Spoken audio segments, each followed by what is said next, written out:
Holly, let me know if anything breaks. Hey everybody, this is Silver Spook, and this is the Silver Spook Neofeud 2 its release stream. Welcome to all of our illustrious, amazingly talented voice actor cast. Not all of it, but a good group, and more will be joining us later, including Non-Competes, American Johnson, Luna Oi, Maxi, and a few others. We'll see. We're playing a little bit of time zone games here. So some people may be staying for various lengths of time, and it is what it is. So thanks everybody for making it, and thanks everybody for watching. And I'm really happy to. I'm always happy to have these discussions with lots of really. It's a really unique crowd. It's not really. It's accidentally. I think it's just Zilla helped me actually get in contact with several of these very talented people. And some of them I knew from before. I've worked with EJ and Luna before, it's great to talk about voice acting, but also just about a whole lots of topics, because all these people are very positive influencers in the world of various fashions, and they have very important things to say, I feel, So anyway, I'm really always happy to do these events. Anyway, long story short, Marceline, this is like the first one that you've been in, and so I'll give a brief introduction. Marceline is a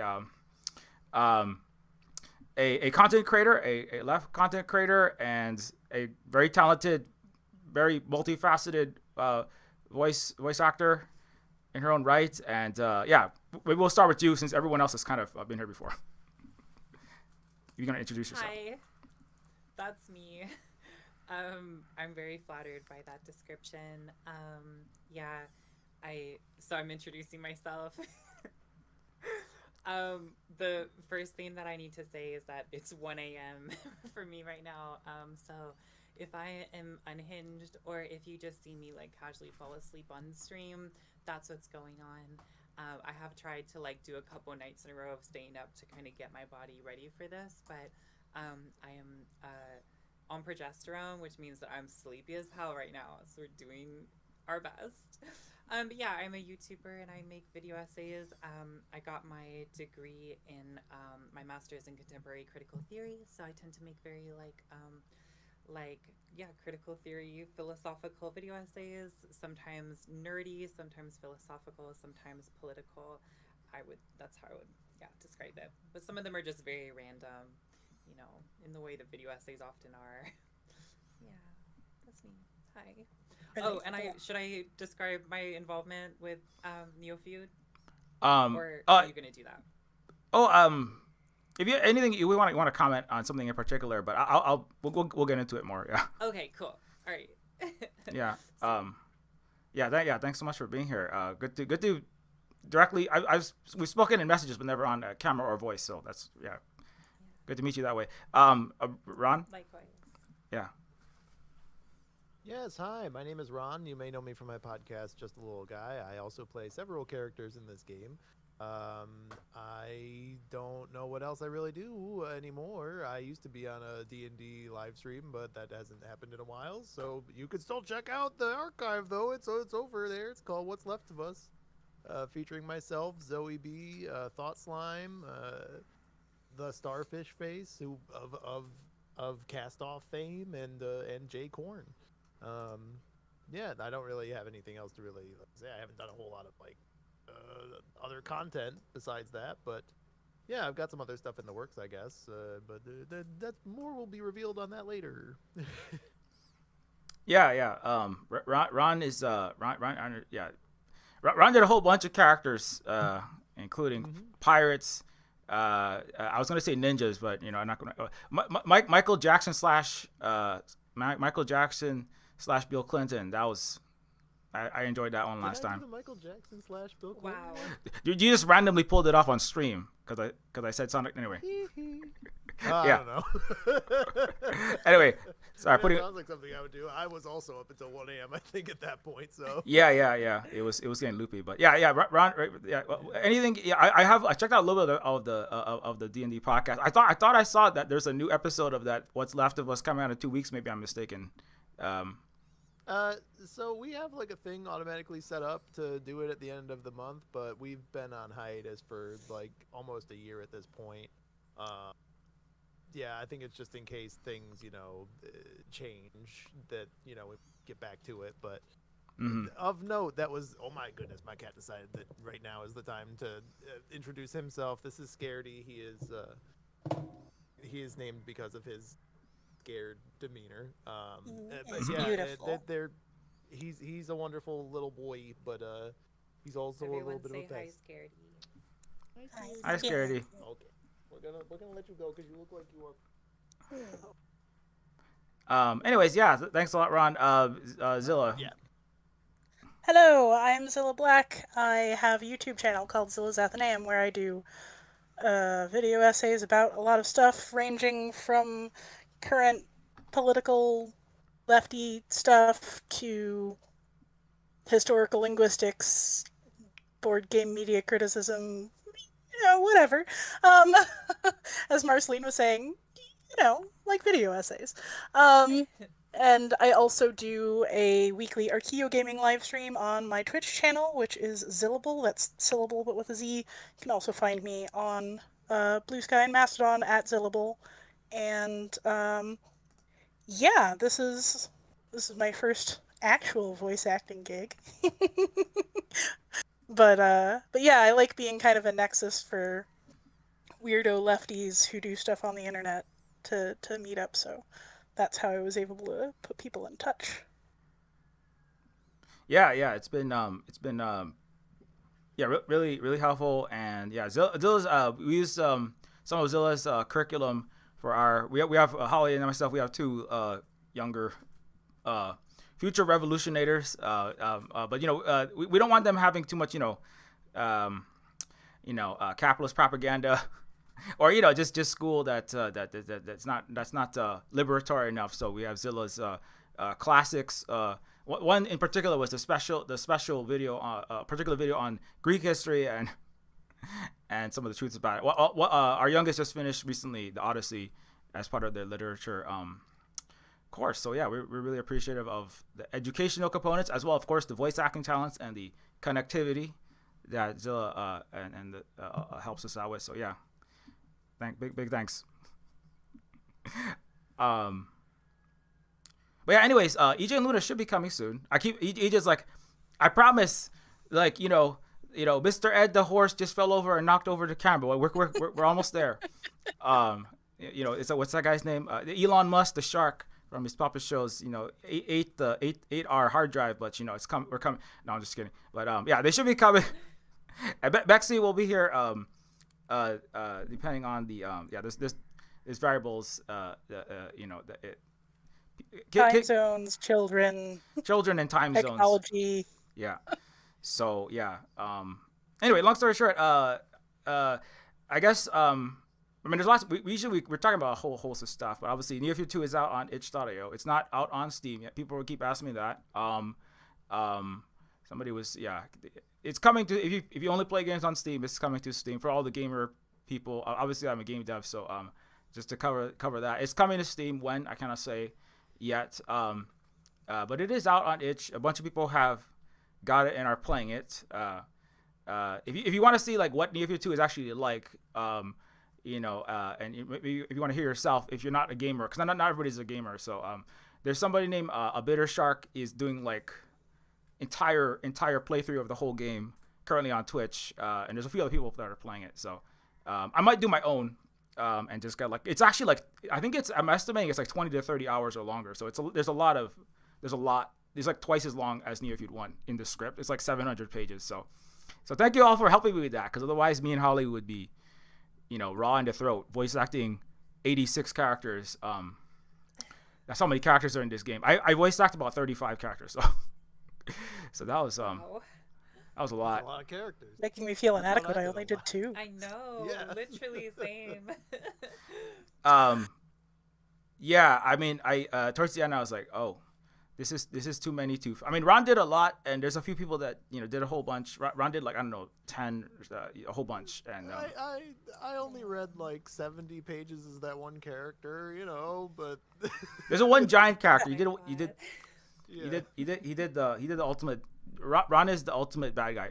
Ron is the ultimate the liberal imperialist. You know, he's basically Bill Clinton in a certain sense. Not exactly. Accent's a little different, but he did a really good job. Everybody did an amazing job. I just want to say I could just talk the whole stream about everybody's voice acting, like Marceline's the what is that the vegan yoga influencer kind of cringy, you know.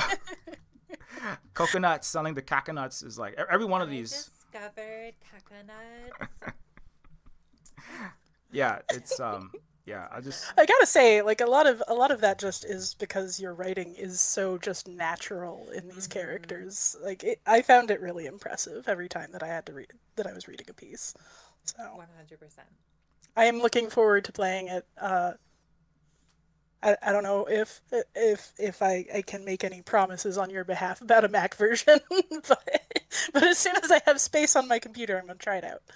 Yeah, that's something I've been trying to work out. That like, because people are like, I don't have a Windows or a Linux, and I apologize if you do have a Mac, which I've been trying to figure it out. I don't have a good Mac on me. I'm not used to it.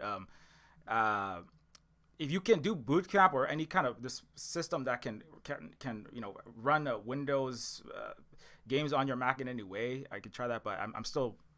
There is a version. I sent it to Zilla, and long story short, I hope that everybody gets a chance to play it sooner or later. I hope this one works out because I'm really looking forward to seeing how all of this comes together. But you know, if I can't do it on my computer, I'm definitely going to force one of my friends or partner to let me use their computer. Yeah. That Chromebook. I'm going to use all the hard drive space right now. Yeah. It is 8.5 gigs, so you need a little bit of space. But I mean, Hollow Knight Silksong is like I think 8, so I think that's pretty normal, right? I think. But anyways, but I mean, I guess since because Marceline, you haven't got to. Well, this is the first one, so I guess I was interested in like your process when you're like coming up with the character, or I don't know, like just acting. Because I know you said you've done acting. I think you mentioned you did voice acting previously, so. Because I'm not like I voice act, but I always have imposter syndrome whenever I do any of these things. So I'm just interested like how you go about that process. I mean, I definitely have pretty intense imposter syndrome too, with absolutely everything all the time. So when I got your feedback with both the characters I did, that you were even gonna put them in, I was like, oh my god, amazing, because I have voice acting experience, but to be fair, like the first voice acting gig I booked was through an extra agency. So I wasn't expecting to get voice acting work with this agency at all. It was so random, and then it leading into this kind of like a TV role was like the most crazy thing, and that did help a little bit because I've only voice acted. This is my second ever project, and that wasn't for a video game. So this is my first time voice acting for a video game. So I think there was the kind of like the fear of that, like just being a new genre. But I did have that previously, having been thrust into a recording studio before for TV and just being like, oh my god, okay, well I'm here and I have the job, so I like kind of have to do it. So I think that helped, get me into the zone. But also like you gave me a character. The first character I did was so like I think easy for a girl like me to step into because I'm from California. This is a very like Valley girl character. And it's like, listen, I can tap into those roots to play this kind of like problematic like white yoga girl. I'm like, maybe she was too easy for me to step into, but needless to say, I was like, I got it. So that helped as well for a first role. No, I was like, this is like the most I mean, you being from California definitely helps. I'm not, I definitely got this sense that you are not that character. Some people like are the a-hole characters they play. Mars is not the character. Marceline is not the character that she's playing. But it's an amazing job. I was cracking up and laughing every time. I was playing it for Holly too. We're just like, it was really good. I want to make a whole movie where it's just you're the antagonist or that. um, Neofeud. Honestly, Yoga Lady would be a great antagonist, genuinely.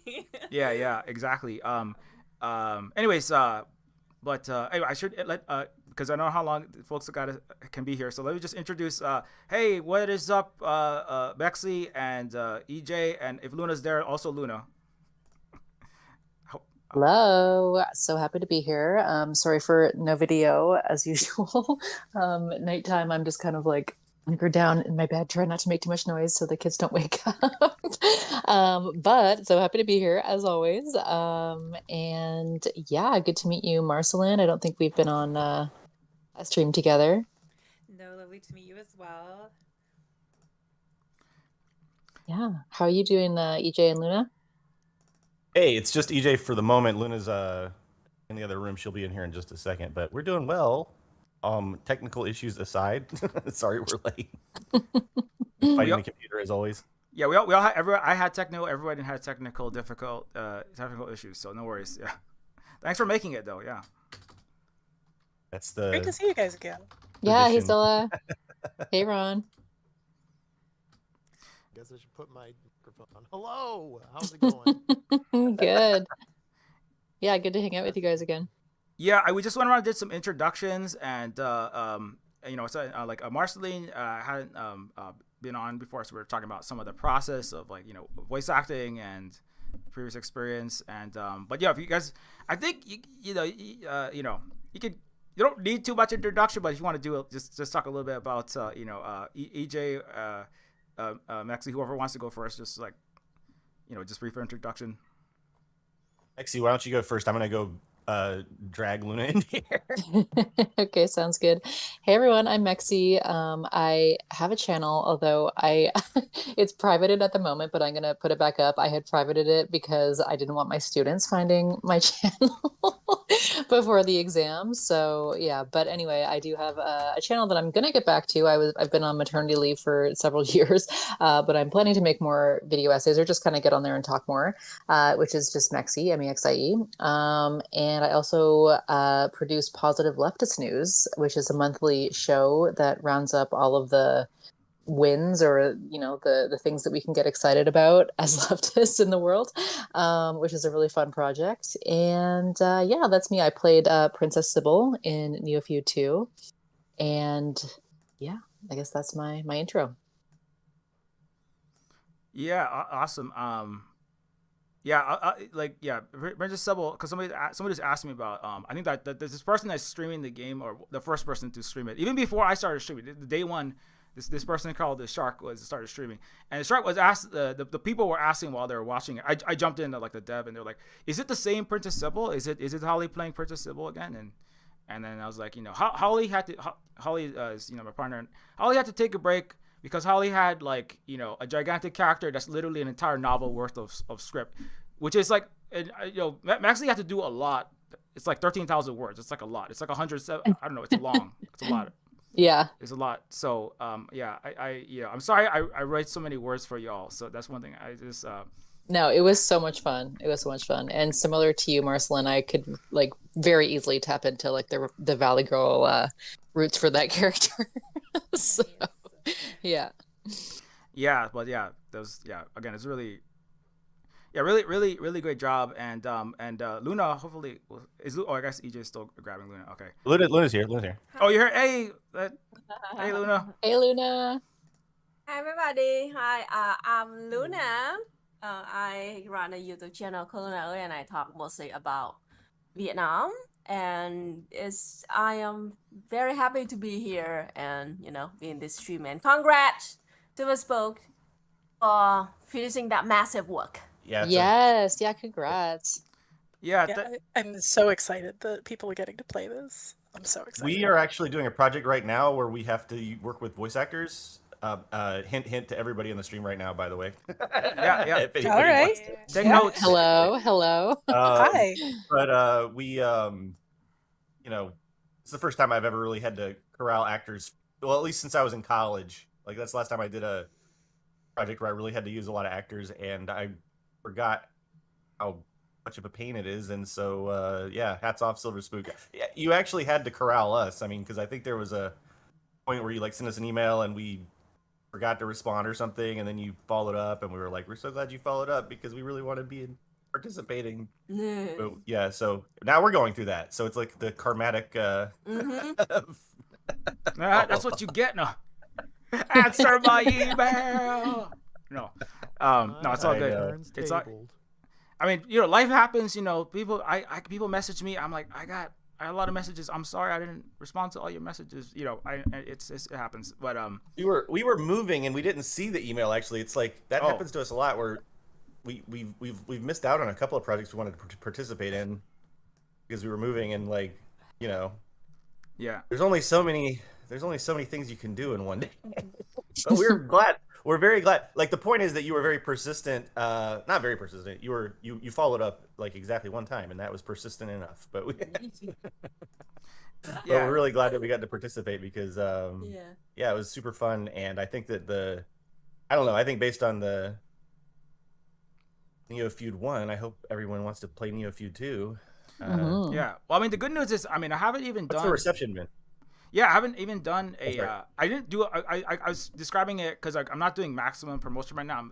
I'm calling it like a soft launch / like stealth release, basically like in part because like the Steam is like a magnitude more people play games on Steam. PC gamers play games on Steam, so and it's way more high stakes because like the way the amount of people that view and play and like your game on the first day will impact the next 20 years, basically forever. So it's higher. It is less high stakes just from my own experiences on the platform. So I kind of I'm like reserving like bigger promotional energy for like the Steam one, and also because like there's some testers, but I want to get more player feedback, kind of like. Because there's another game that just came out recently. It's this game called like Replace. It's like another cyberpunk game, and like and then it looked really great. But then there's some bugs and glitches, and it's kind of like if you have any issues, you can't relaunch on Steam. Like that's it. The first day it launches, you success or fail. And I was talking about another one of my my fellow indie game, like the Wajidai creator. I know Zilla likes several other games. I'm going to talk to him tomorrow actually, and he was like, I didn't sleep for about 48 to 72 hours when the game came out because I want to make sure that like the first 3 days of the week really succeeds for the game because it impacts the whole rest of the life. Anyway, so long story short, because it's higher stakes, I was like, I want to kind of put it out on itch, and like people that are like diehard Neofeud fans, like you said, there are people that were like, Silver Spook, it's been 9 years. You've been working on this gigantic game that's the size of 3 Isaac Asimov books, which it literally is, for 9 years. You've been slaving away at this game.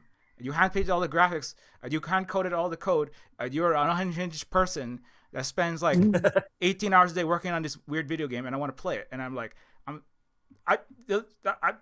not done yet. It's almost done. And so they're like, those people are like, they bought it on day one and they were like playing it, and so and the good news is, like, long story short, the good news is that there's lots and lots of people that, I mean, it's more people than I expected. I was like, okay, I'm doing a little bit of social media, but I'm not going to like Rock Paper Shotgun and IGN. I'm not going to like E3, and I'm not like contacting all the press and doing as much as I did for Neofeud 1 on the Steam. So, but even still, there's like way more people that are playing it, and a lot of people, as far as I can see, like the the reception is like, people are like, really happy to play it. I mean, obviously, if you're not into, story heavy, it's pretty, cerebral, intellectual, obviously has a very left, anti-capitalist, anti-imperialist, sort of edge to it. It's not like, if you don't like politics in your games because you are an unserious person, you think games or anything is apolitical, then maybe you won't like this game.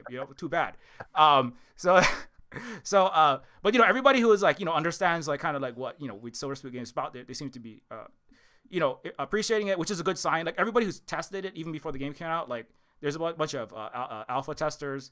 Nobody yet has gotten all the way through the game. That's one way I know it's, this game is long, like, because I've speed run the whole game in like 59 minutes, about an hour, but that's like blasting. I like have a button to basically skip every cutscene, like.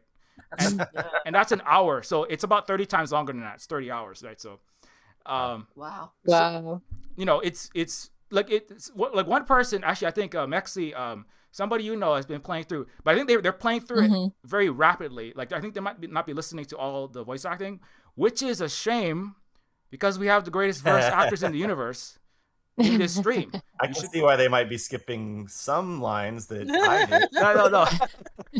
But some people are like, they play it like, some people just like speed run things just in general, and you kind of want to get to the end. But like, but some people just play. They like, this is one thing. People play games differently. Like some people like, I just want to complete the game, and some people like, I want to like enjoy all the flavor text and the world building and the lore. I want to like experience the emotions of all the characters. People took the time to, create the character for, and then convey. And it's just, people come to, it's like the beach. Some people come to surf. Some people come to paint the beach. Some people come to get a tan, right? And some people want to do all three, and some people just, I just care about the big waves and the action scene. I don't care about, so, and long story short, so, but that's something that I'm trying to balance, like, because people are saying, could you fix this? Can you, I'm working on like trying to work on the bug fixes. Like, can you signpost this puzzle a little more? Like there's a crash.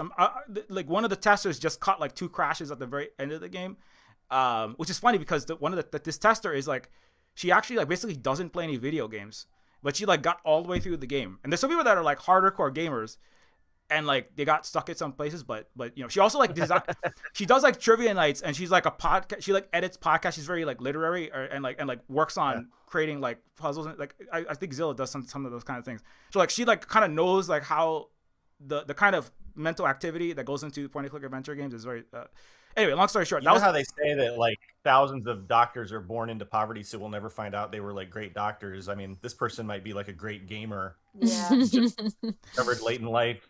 Yeah. So you should try speed running. Yeah, exactly. It's really helpful with testing because she's also like, because she's like an editor, like she edits like podcasts and like scripts and stuff. So anyway, I don't want to go on too long, but long story short, it's going well. It's I'm not super. I was a bit stressed out about it, but like after like a lot more people than I expected like picked it up, and people are still asking for it. I'm like, I'm working through, like Steam has a lot more requirements. You got to make all these graphics, and I gotta make trading cards. I gotta make like Steam achievements, and there's like all this stuff that people expect on that bigger platform. So I'm working on that. Long story short, and anyway, I gotta stop talking because I know some people gotta go. So just jump in there. Yeah. No, that's awesome. I'm so glad. I was going to ask about like how the reception's been. I guess it's like, you haven't gotten, because I know you always post like the reviews that you get of Neofeud. I guess you haven't had any like full reviews yet if people haven't really gotten through the whole game, but that's still really exciting that like people are loving it so far. I cannot wait to see what the Steam achievements are, I gotta say. Die harder, I think Bruce. It's interesting. No. I think you have to put one in there just for starting the game, because then people who are like, achievement hunters will be forced to finish the game. Yeah. All right. Right. There you go. What were you gonna say? I think it's interesting because I never we talk about, as YouTubers, quote unquote, all the time about the algorithm and how it affects us as artists and leads to burnout and stuff. I don't know much about game development, like that world, but this is the first time I'm realizing that you also have to worry about the algorithm in game development, which just sucks. It's like, the bad parts. It's like we get all the bad parts of Cyberpunk and none of the cool like neon and chrome. We just get like the shitty parts. I mean, hey, you could always get a Cybertruck. Yeah. God, they even made the cool parts of Cyberpunk lame. That's just. Oh my gosh. But yeah, it's like it's a lot to think about. I mean, I try to. That's one of my. That's a real challenge. Is like dealing. Even if capitalism implodes, you still have like the weird like struggle against algorithms and attention. Like there's still like attention, like not necessarily competition, but like there's like figuring out how to deal with people finding your stuff and not getting promotion and marketing is hard. Yeah, it's a lot. And like the channels that we have built for it are not designed for anything other than capitalism. Well, now thanks to vibe coding, game developers also have to deal with competing with slop. So yeah. I mean, to be fair, there was also slop before now, but True. Oh my Yeah. goodness. No, I've played some slot video games. That's true. But most of I don't know, when I was young, the slop was all on those, like, remember those websites? I can't remember the names of them now, but they had the websites Oh, the with, like, Flash game web-based. websites? Yeah, like Yeah. the really bad ones. Yeah. Mhm. That was where you found the slop back when it's not even really true, because there were slop Farmville. NES games at, like, Blockbuster when I was a kid. You'd Oh like have yeah. one The rental Bible per week games or whatever, and and you'd come back with some crappy NES game and you're like, God, I gotta play this all weekend. Yeah. I don't know. I think it's totally legitimate to have a game that you have to insert into another game in order for it to play on your TV. It's totally okay to have that. I just remember that 90% of everything is crap, and that's always been true. We just don't remember most of it. I think the numbers are pumping up though with the AI. Mhm. Yeah, we're just getting it faster and faster. Yeah, it's It'll more. probably the be good it'll news- probably always be true that 90% of things humans make are crap, but now we have competition for crap production, so Yeah. Yeah, we gotta get those numbers up. And then you have the graphics card turning non-slop games into slop these days. Oh my as gosh. well. Oh So yeah, that's a really fun. cool innovation. Yeah. Our little What a nightmare. DLSS 5. DLSS 5. Yeah. Oh my gosh. Yeah, taking perfectly great art and being like, what if we made this slop too? I spent Great, $10,000 on a video card so that everything could look like crap. Right. Literally. So Actually, that does crazy. kind of link back to the Cybertruck, I guess, because now you're driving a car that looks like it was from Perfect Dark back in 1998. So, That's what I was thinking. Elon just wishes he was a character in Deus Ex, and his car, had 200 or less polygons. I mean, I worked in those mods, so I know exactly what he's going for, and I'm like, that needs to be in. Like, there needs to be a Deus Ex remake, and it can stay there. It doesn't need to come into reality, and you need to spend hundreds of $1,000s making garbage, that rusts in the light rain. Like, Reduce the terrible poly haircut. count of reality. trench coat. yeah, I mean, I used to walk around Honolulu in a trench coat, in 2002, just for the looks. Imagine Oh how my sweaty gosh, that was. Yeah, that's exactly what I'm imagining. Yeah, Nice. it was. Absolutely not. I suffered. I did it in for- South Carolina, so I know a thing or two about sweating in a trench coat. I was over In the there. early 2000s. I was LARPing, Vampires the Masquerade. I was like, Yeah. doing bullet time in downtown Honolulu. Discount. EJ was in film school. I was in film school too. I was making all these silly little green screen. Back when green screen, it barely worked back then. And I was trying to do bullet time with my trench coat, with my friends making student film. Anyway. Yeah, we would go buy tablecloths at Party City, USA. That was our green screen. I Back still in the have that green early screen. 2000s. I use it for video essays still. This is that tablecloth from 2002. Party City. It's like the St. Patrick's Day special. Everyone would go to Party City. All the film students would go to Party City. Yeah, St. Patrick's Day to load up on green screen supplies. I erased all the "rar means I love you" and all the furry memes off of it.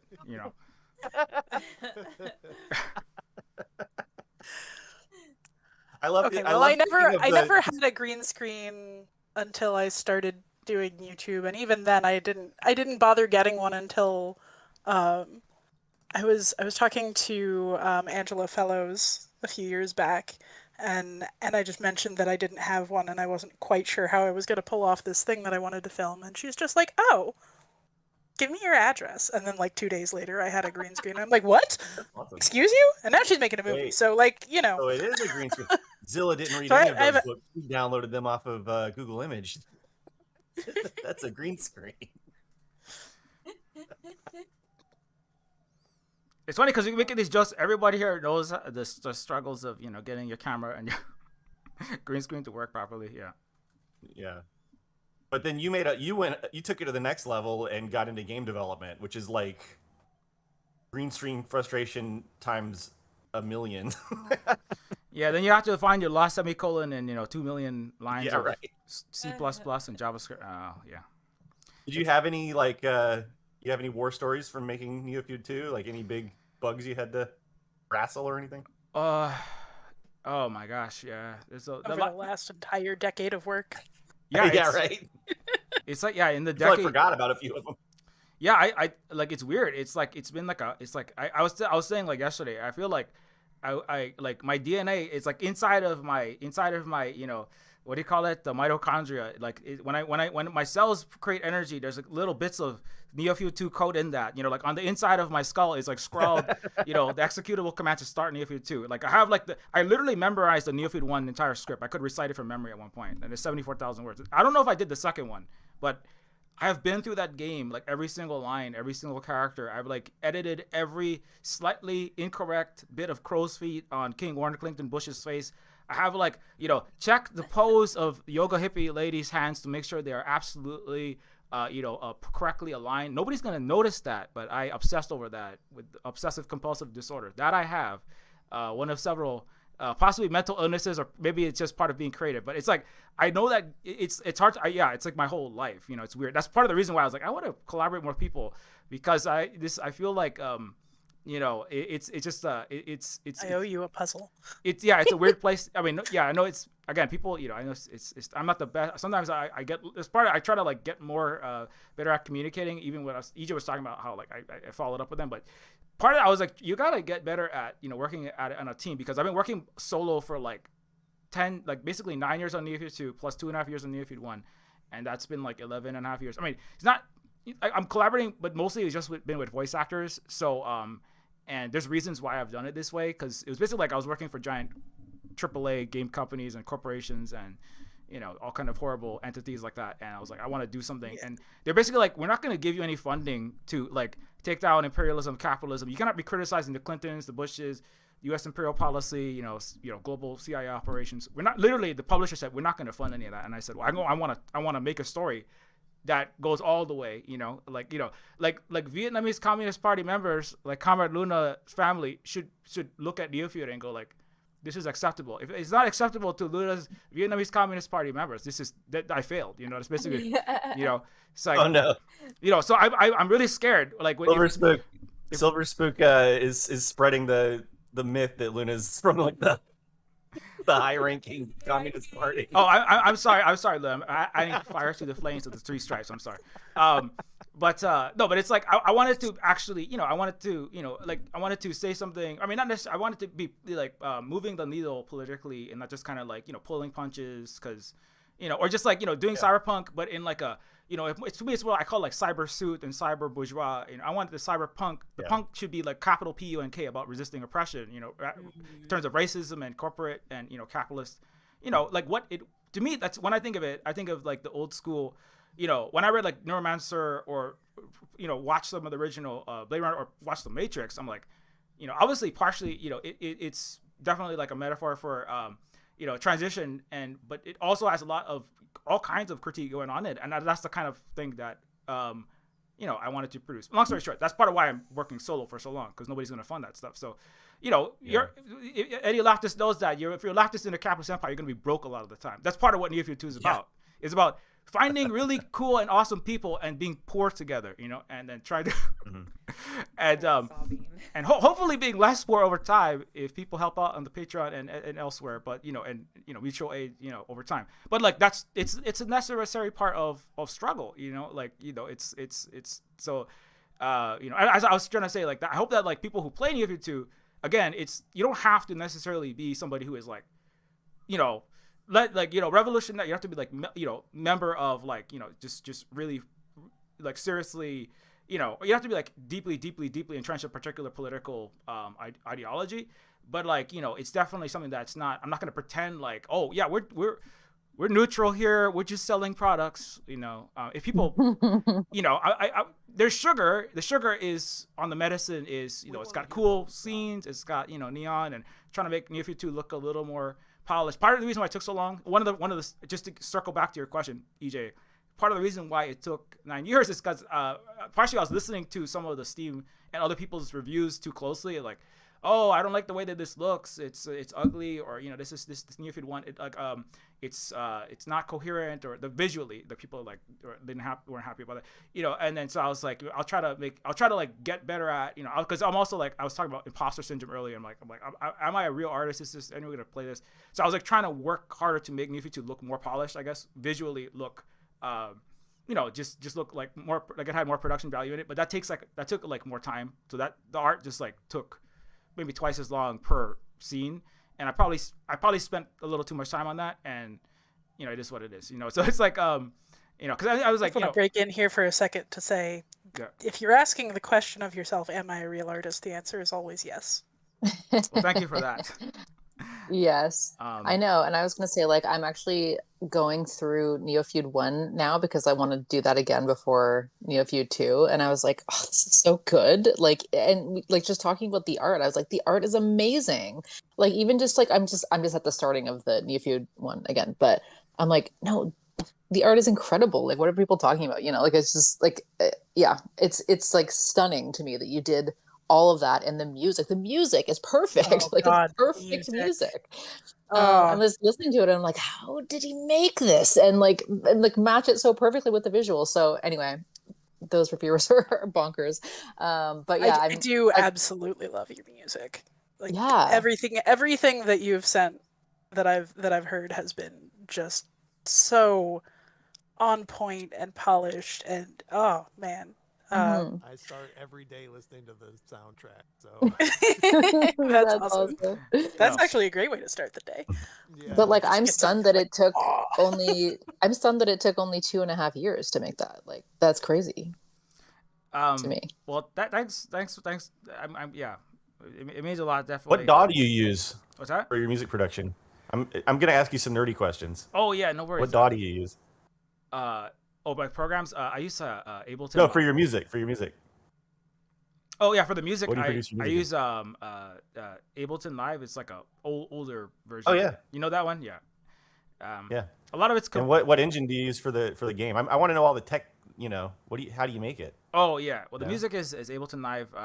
Like actually, I did take composition for a bunch of in college, and then I switched to programming. So, and I've been making music a long time. So. Oh okay. Yeah, a lot of it's that makes sense. That's cool. Yeah, I composed it. I played in like all kind of bands of various kinds, alt rock. I made lots of electronic, awesome. experimental. I knew you played like guitar and stuff. I didn't know you can compose too. That's awesome. That's really. Yeah, like the Neofeud 1 and 2, the soundtracks is I composed all of that. So it's a lot of like I just kind of like input all the notes, and a lot of it's like I just writing the notes in and listening back. So I do play guitar and I play keyboard and stuff. I did a lot of music over time. That's actually I've been doing music the longest of all the things. And so that's it's I like putting the sounds of like 14.4 modems and random objects like metal crunching and the sound of I like referencing a lot of there's like a lot of Terminator audio cues as well inside of and other things like that inside of the game. So it's but also like the game engine is Adventure Game Studio, which is like it's like an engine it's very simple. I mean, it's kind of like we were talking about like the problems with like modern corporate hardware and software entities, and what they call AI, which is I call it more like synthetic stupidity rather than artificial intelligence. But the AI and slopification is like it kind of the engine I use is kind of the opposite of that. It's really like it's a very old like 2000. It was made in 2000. It's like it's up. There's like one possibly has like a Patreon support. One programmer that's like slowly updating it so it still runs on modern systems, but it's very simple, but it's very good at what it does for making like adventure games. It's not the best for making like massively compatible games on Mac, Windows and PlayStation and Xbox and Nintendo's, but like it's good at what it does, and it's like you're not the only game dev I know who will swear by Adventure Game Studios for this kind of thing. I've heard a lot of good about it over the years. I'm actually curious what you're using for the art. You said you're hand painting that. Is that digital or physical art? Yeah, so the art is it's like I have like a Wacom here. This is what I use. It's I'm trying not to break it. Yeah, that it's basically a Wacom tablet, and it's the same one that I use for. It's like a 12, 13-year-old thing. And it still works. Like everything I have is like ancient. Like that's part of the part of the cyberpunk is like this is like 14-year-old malfunctioning components. I got like a Dell 486. The laptop over there is like basically 20 years old. That what I look at chat on. That's the one I made Neofeud 1 on. It's digital painting basically. That's just the way that I learn how to do art. As to the extent that I can do it. It's basically like I paint it into Photoshop on like layers. I do like some like manipulating the layers. Like when I do animations, it's like the characters. Like if Princess Sybil is walking, I'll have like her arm like kind of like it's a little bit like flash animation, but like with Photoshop layers, like and just kind of like move her arms. I'll repaint the shimmering on her dress so like the shade looks like her leg is moving, and the background is just basically like it's just like a lot of painting, and it takes like a long time. Partially I'm like I'm not sure if this looks good enough, and I'll like repaint it, and I'll just keep repainting things over and over, possibly too much, but yeah, it's basically digital painting in Photoshop for the art. Yeah, That's cool. Yeah, I never really did learn how to do digital painting. I'm trying to get into it because my partner just got a tablet that I can use, and because I one of my various uh, one of my various hobbies, I've been doing 2D and 3D physical art for as long as I can remember, and it just never ends up anywhere. But if I could just do art and it ends up on the computer and I don't have to store it somewhere, that's amazing. that's one benefit. Is it just digitally. It's hard to get your hands on unless you print it out. But some people, like our kids kind of prefer like art on the paper or on the canvas or on physical stuff, which is it's a good skill also to have. I'm less good at that just because of when I started doing art, I'm like, you need to do art for this game. I'm basically like, okay, I'm gonna make this game myself because I don't have any money, so I'm gonna just figure out how to paint with this thing. If I paint it into this digital system, it'll go straight into the game faster than if I do it the other way. So yeah, that's one of the ways. Where looking around, here's a thing I made. Oh yeah, very nice. That's I never really learned to do cartoons either, so that's also like you learn a thing, and unless you practice it, it just so you learned art for the thing you were doing, and it sounds, I mean, you do an incredible job for somebody who was not like raised with the digital art sort of background, because I find a lot of people have a hard time getting into it too. Takes a lot of believing in yourself. I don't know about this imposter syndrome thing because you're just doing it. Some things, you just figure out how to do it. It does take work. I mean, I gotta work and like figure out how. I remember I was like watching somebody. I think it might have been like I was randomly watching like I think it might have been Frank Cho. He's like a Marvel artist, and he was just like people were asking him like at a con, and he's like how do you draw, like what is the instruction or something, and he's just like you just like look at people and you look at characters and he's like, does it look right? No. And then you just redraw it, and then eventually it's going to look really bad, and they just keep redrawing it and you keep redrawing it, and it's basically like that. Does it look right? No. And then this a lot of technical things like foreshortening, the rule of threes and all that kind of stuff, and lighting, and I remember going to a bunch of art museums and be like, okay, I'm gonna be like a serious artist. I put like on a French mustache, and I was all like, I'm gonna go to see Picasso's, and I was looking at I forgot what it was like. I think it was like Monet or something, and I like the Monet because it's really like it's just like painting, like this is what impressed me. It's like impressionism, right? And like I like the way that the lights come off of this, and I was like watching like some of the adventure games like Primordia and the Techno Babylon. Is like these art, I mean, they're like lo-fi like 90s 600 like low like pixel art style, but like they have like a unique character to them. So I was like, I'm gonna try to do something like that, and it's gonna be like really surreal, and it's gonna look kind of ugly. So that's one thing some aspects are gonna look ugly because like there are characters that are made out of trash, like like Mexi's playing Neofeud 1, and there are characters that are literally like there's like a bike welded to somebody's butt, and there's like a piece of a old chainsaw that's like that's kind of operating kind of like an arm. And that it shouldn't like look great because like I worked in the ghetto, like when I like stuff doesn't look great because stuff's falling apart, and I wanted everything to kind of look and feel like it was kind of falling apart and like cobbled together. Like it's not coherent because like this is not like an Apple designer designed space for you, right? It's not a corporate space. This is the space where people living above in the neo-feudal capitalist palaces, the king CEOs are throwing their trash out, like their old discarded android bodies are falling down. And the other androids on the ground are scrambling to put their bodies back together. Like Protege is like, he has an arm that kind of looks like Mega Man. He has like Optimus Prime, like golden chain. He's got like, you know, bits of like somebody's clothes hanger coming out of his arm, and like the wires are coming out the side of his neck, and he's smoking cigarettes because, you know, drug wars. You know, it's like what is happening? Did you read a lot of Battle Angel growing up? Actually, no, but I know of like cyberpunk. I've been around a lot of cyberpunk, so and that's definitely a big, you know, big influence. Anyway, long story short, yeah, that's approximately. I don't know. It's hard. It's really organic process. It is like, it's just kind of like try to figure out what I'm doing and how to do it. And I didn't go to formal. I went to school for programming and music, and then, you know, it's like, you know, we need to make a game, and, you know, I would love to hire an art team, and I would love to like have a big production company and do. But in the other hand, if I had a big production company, it would be Neofeud. It'd be like, here's Cyberpunk 2077 ripoff number 6486. You know, wishlisted now on Steam, and like play entertaining games that have no soul and don't say anything, and they, you know, get cancer and die later on. You know, and it's like, you know, it's like, I mean, like, you know, I always said, like, if I made a game, I don't want to be working at some big bank when I'm 50 years. If I never made a game, I didn't want to like not make Neofeud and wind up working for Goldman Sachs, like programming banks to steal, you know, make economies scream, you know, on Wall Street or something. Because that's what programmers end up doing. Or like, you know, finding out where's someone's daddy, you know, in the Middle East, you know, or in the West Asia, just like programming drones for Empire. And I don't want to be like, what did I do with my life? I'm getting old and I'm going to be dead soon. And all I did was like make money for people that didn't need it and blow up the world for nothing, right?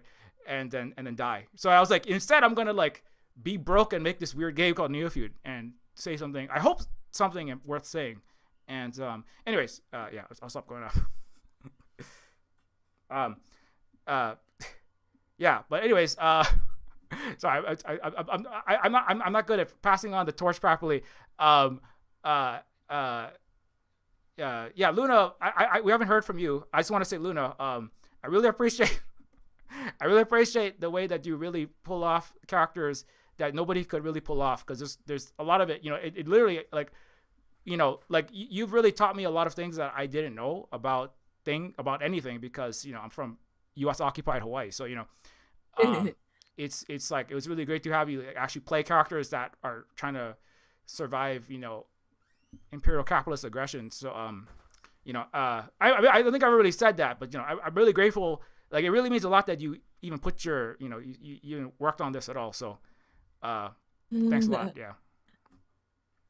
Well, I mean, I had to thank for your direction. You directed me directly.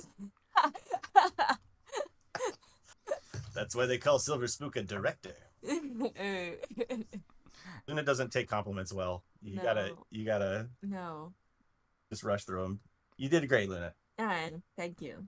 But no, I mean, I was like present when they were doing the recording, and it was very impressive. It was like real art versus my schlocky. Sorry, but I have to tell all of you that I do not have audio memories.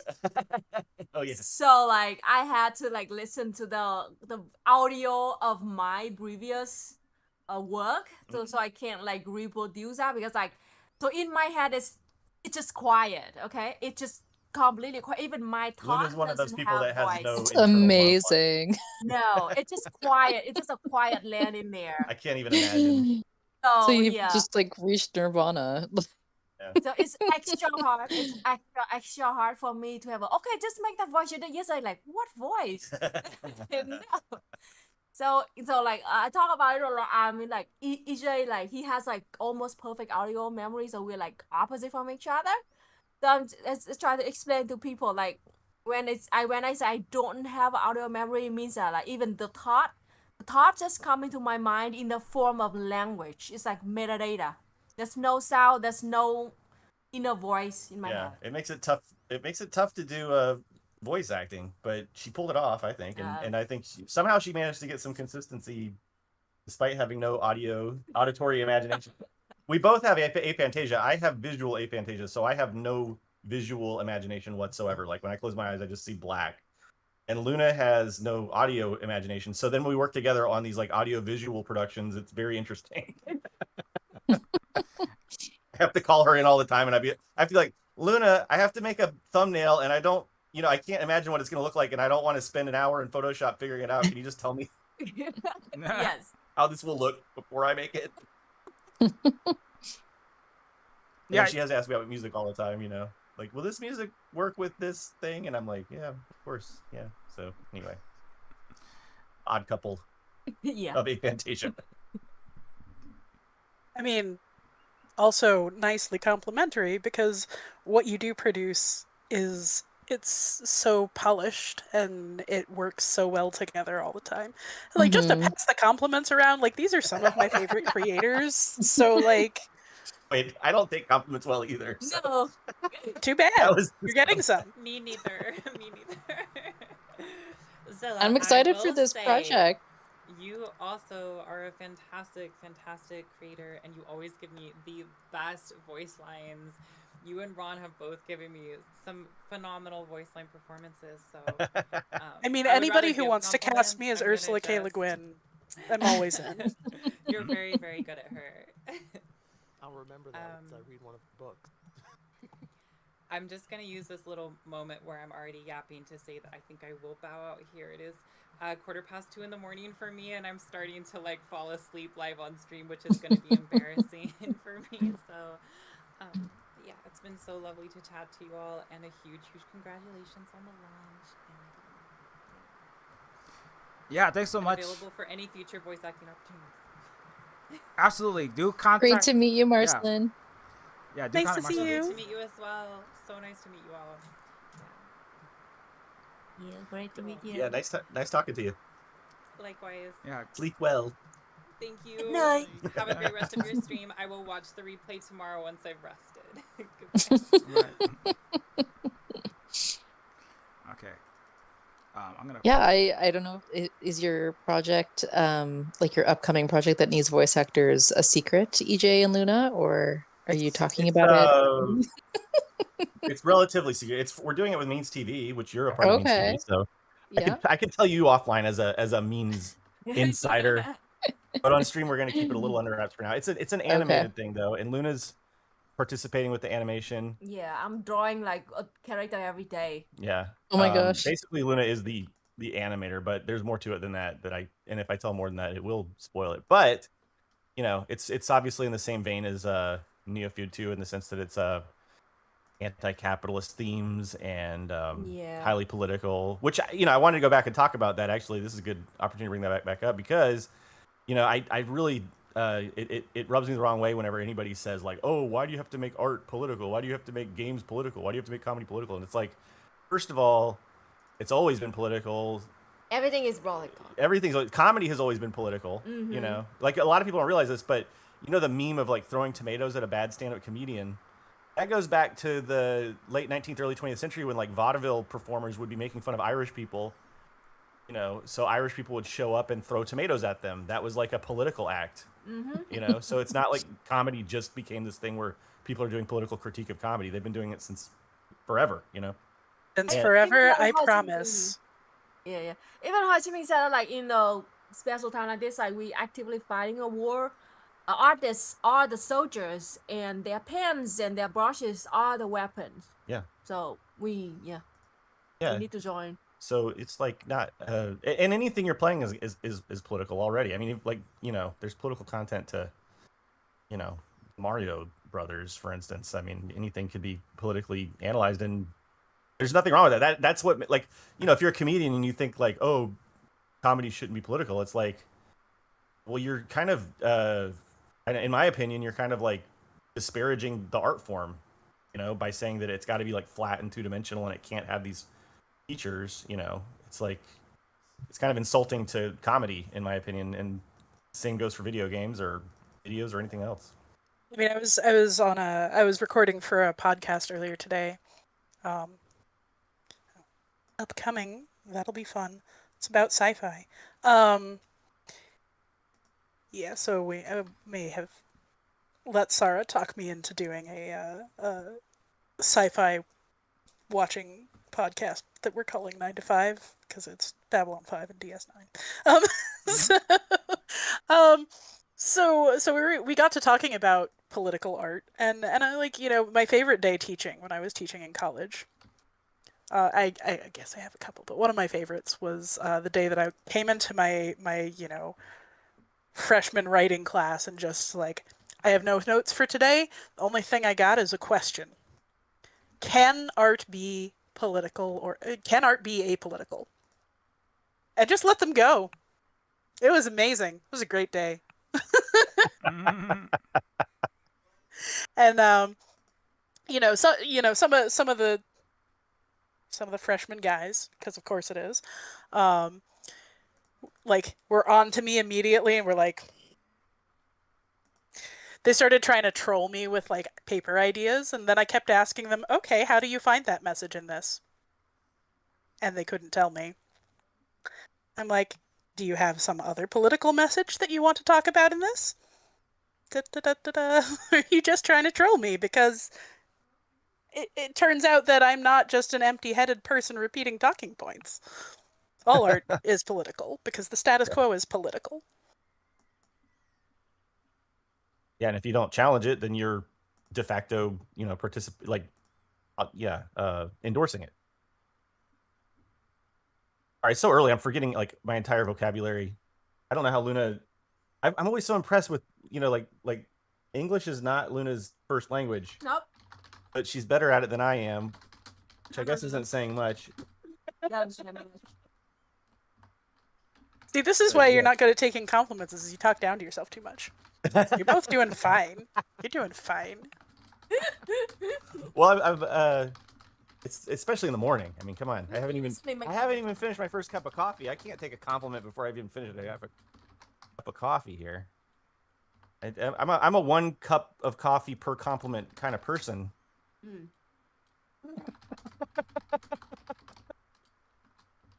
How early is it there?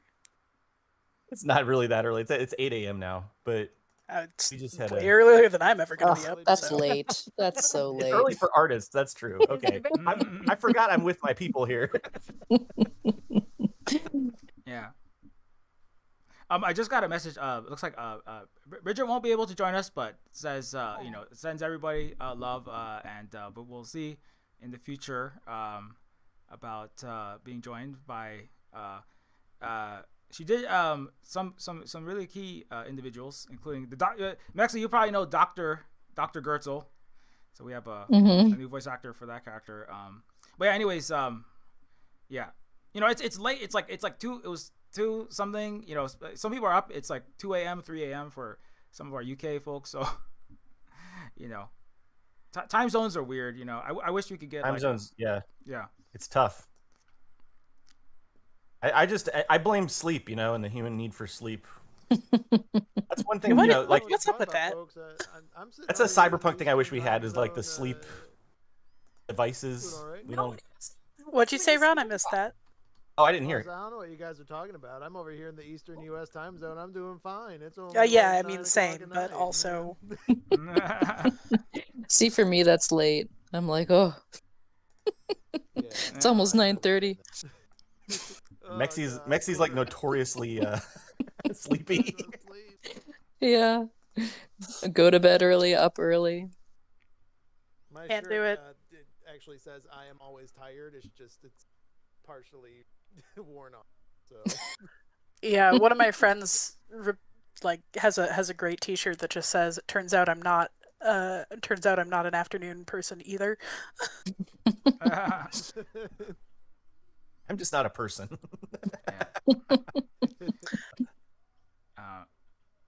Yeah, I guess I would ask. No, I think that's Ron's cats.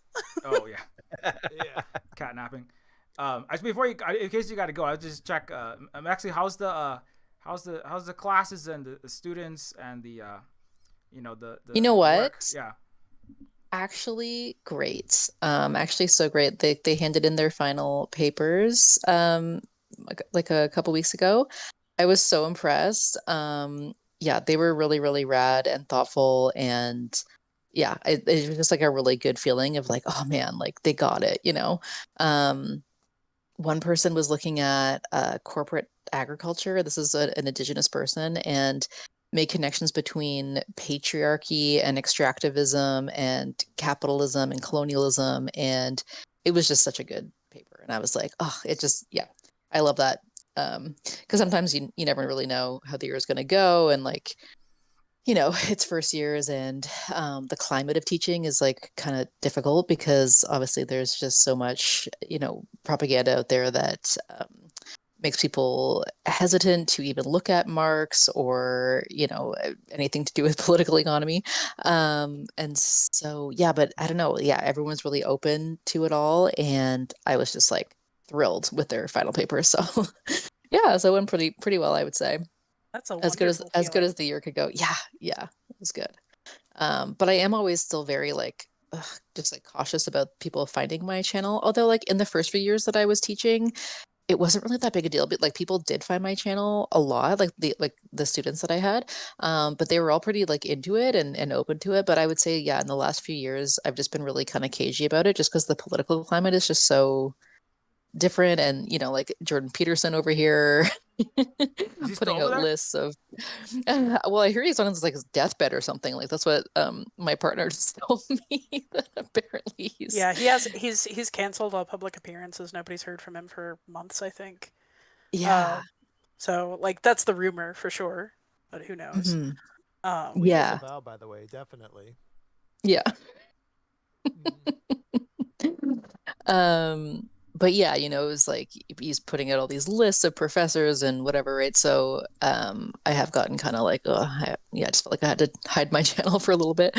But yeah, generally pretty good. So yeah. I'm teaching Vietnam. They love commies over here. Yeah. I know. I would love to. Actually, I hope you guys are still interested at some point in doing like a positive leftist news feature on Vietnam, because this month we are featuring I think 2 stories from Vietnam. Like one is the Ho Chi Minh City making bus travel free, and I think there's something about high-speed rail or something. Mm-hmm. And I was Yeah, just that's thinking the of you one. guys, and I was like, oh, you guys are living in paradise. I mean, we got Luna just put a video out about some of the problems, which is like they just No. finally got rid of the privatized textbooks, which is good news, really. By way of bad news that they were privatized to begin with. But, Yeah. Oh, okay. Because I was Yeah, like, wait, privatized what is bad news? Privatized textbooks are bad business, let me tell you. Mm-hmm. yeah, but Vietnam is one of the few worked places in- that has unprivatized them. That's very rare. So Yeah. in the end, That's it's awesome. it's a happy ending. But there was about 13 years of BS. Yeah. Yeah, I was doing just like a random I do like these regular streams. I was watching Luna your video on the stream, and like I think and commenting about it, and I was like, I was just because I was talking about like I was thinking about like what am I gonna do now, like what I'm done with Neofeud 2, and it has like what are still problems left to be dealt with, and I was like thinking about like okay, some of the vectors are you're still gonna have like viral and health related problems, even if capitalism in U.S. empire starts and imperialism as a hegemonic structure start imploding. You're still gonna have like health issues, climate, like environmental issues, and then there's still vectors of like Gen AI is like that's a whole question. Like you still have people's minds and attentions and where they're moving towards, and like even human capacity for intellectual and creative output can be harmed in general. Like all consciousness can be destroyed if people outsource the consciousness to thinking, or they outsource their consciousness to generative AI systems, and then whatever. There's like 3 Star Trek episodes about that. Right. And so and the other one is education, because and I was thinking like that's a major vector. Like I mean, they're like U.S. imperial think tanks. Basically, the whole planet has education that's not specifically like communist revolutionary that have read out their textbooks, like except for Burkina Faso, Mali, Niger. Most of Africa has textbooks written by like U.S. Turkish proxies or U.S. or Western or French colonial and so like as long as you have like those elements, even if like capitalism implodes further, like there's always gonna be like if if, like it's kind of like Ho Chi Minh, like you brought up that quote, like if you want socialism, you must develop socialist human beings, right? So then 7 billion, most of the planet is being developed into capitalist imperialist human beings. Even if like the capitalism and imperialism is failing, right? Who is teaching the youth, right, of most of the planet? It's not like the fact that those 3 African countries had to rewrite their entire education so it wasn't pro-French, Western colonial worship, right? And you still, even if you get rid of the education, there's still a lot of these brainworms left over. Right, like even like in like a lot of Holly watched a lot of the C dramas and the Chinese shows where it's like huge swaths of the country still like looks to like it's not good unless it comes from a Western journal. Even though like their technology is advancing beyond the U.S., you still need a Harvard or a London. You know, if it's not Western, it's not good. And there's a whole generation that's like just came out like the 60, 80, 70, 80-year-olds, even in the global South, that is rising out of imperial capitalist strangleholds, right? But still, there's people that like still look to the West, right, because of textbooks, because of education, disinformation. That's like in school. It's not just in like Voice of America and global like news, brainwashing, but it's like literally in the textbooks that people are using to learn and educate. Long story short, that's why we all need to pick up the we don't have to pick this up and get the actually copy this curriculum. Yes. And I'm slightly joking, but I'm only serious. Like I think that education is like a really important. Look at that beauty, that beautiful illustration on the cover. Yeah, amazing I wonder job. who illustrated that? I promise I'm not just This is plugging the it. scene where we just all keep making each other uncomfortable with compliments. Yeah. I promise I'm not. uncomfortable right now, EJ. Thanks. But yeah, But I gotta jump in here on the textbook thing because I used to work for a brief period. I worked for Pearson, which is one of the big textbook publishers. Still, they've eaten basically everybody else up. I think we're down to 3 now, maybe 4. I mean, for a while it was the big 3. There might be a new one. I don't know. It's been a bit. But Pearson is a global empire, and they own way more than you think they do, and it is really frightening. One time when I was there, they had a pull all of the grunt workers in this office into a big auditorium so that the CEO can talk about the big hypey plans for the future. And one of the things that they started talking about was their project to get textbooks to African children. And I'm like,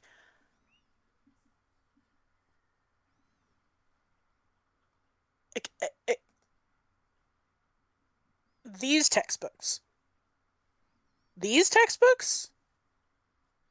ones about like American power and shit, and Scantron tests, which that's a whole other thing, but like it all goes through Pearson. Like,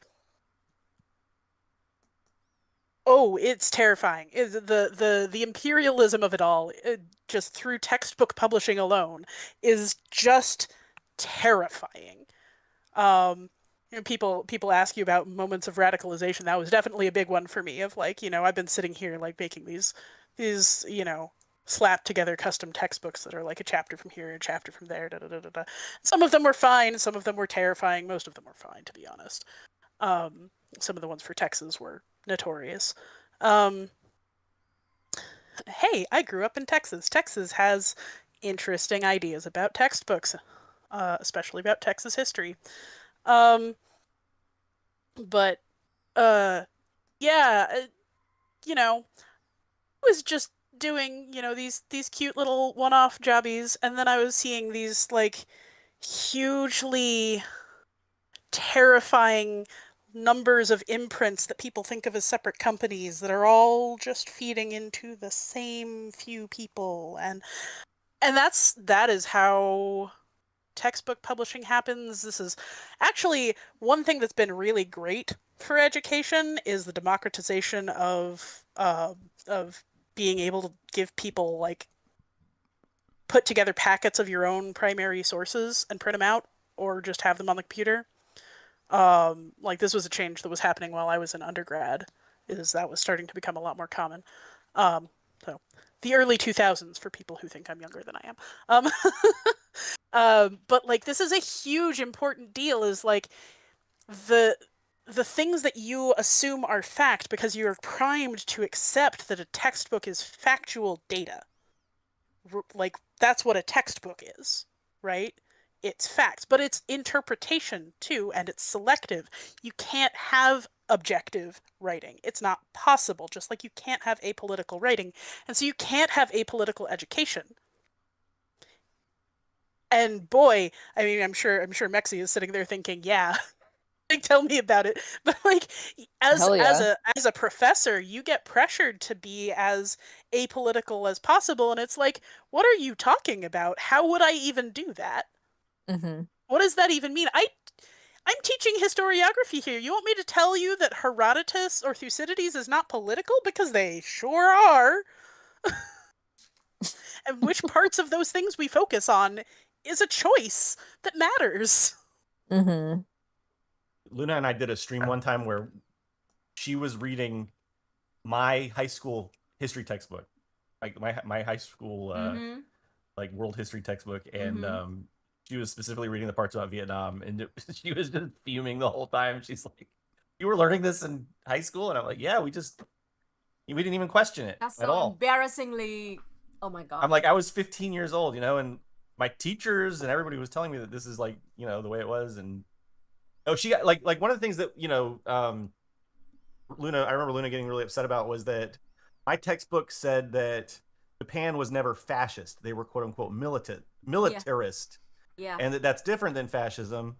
And then that's why it was okay, because after World War II, the US let the fascist government, the government continue, and they just did some token trials for generals, because You rolled my eyes so hard. it was like the political aspect of Japan was totally fine in World War II. It was really just the generals that were doing all the bad stuff. And then, we put the generals on trial, so everything's fine. And it's okay that they had like a continuity of government after World War II. And Luna's just like, that's like if you said the same thing about Hitler, oh, Hitler was fine. It was just the German generals that were the problem. Like, it's like, and his government just continue existing. Yes. And it's for Vietnam, because Vietnam was like really, really horribly treated by the Japanese occupation. What they were, like literally fascists, fascism. It's Japanese fascism. Yeah, but we have to like sweep that all under the rug in our textbooks, because otherwise it makes it look like the USA was working hand in glove with fascists, which we did with the European fascists as well, actually, after World War II. But that's straying beyond the scope of the and during. discussion. But anyway, the point is, I mean, we were at war, but we sure would be happy to have any of their scientists who wanted to hop ship. Well, and IBM, they didn't mind making plenty of money off of the Nazis during and through the war. So, and we weren't bombing Nazi. If anybody wants to learn this history, a really great introductory text is Black Shirts and Reds by Michael Parenti. But yeah, it's like there were a lot of ways that even with the Nazis, the corporations were working together, even through the war, and we weren't bombing like corporate facilities because we didn't want to. And then after the war, all these Nazis that participated in the Holocaust and everything else, we have a few videos on that on Non-Compete. They just went on. They ended up becoming big parts of the government. Like there was no. They continued to be millionaires. They're still the wealthiest families in Germany and today. Here. Yeah, exactly. Like, if you were surprised to learn that one of our chief justices in the U.S. is bought and paid for by a man who has a private Nazi museum. Yeah. Oh my god. Then I don't know what to tell you, because that's that is who we are. That is who we've been. Yeah. Ronald Reagan had actual Third Reich officials on his campaign and in his administration, like as advisors. It's like it's nothing new. But we don't know that because our textbooks are written by them. Sorry, this is my rant of the day. Oh yeah, well, it's Oh, you only get one? Yeah. Well, Luna will tell you that I do not only get one. I was gonna say, like one of the things that I like to say is seize the means of information, because we are in the information age. Yeah. But even before that, information controls what you think you can do. Yeah, that's why games like Neofeud 2 are so important, honestly. Joking aside, I mean that's why the culture does matter. We have to build our own proletarian, class conscious, and also like anti-colonial consciousness. It's very important that we teach the masses that what we've been lucky enough to learn a little bit early, and I think that you're doing a really great job with that, Silver Spook. And I think that like there's so much colonial propaganda in video games.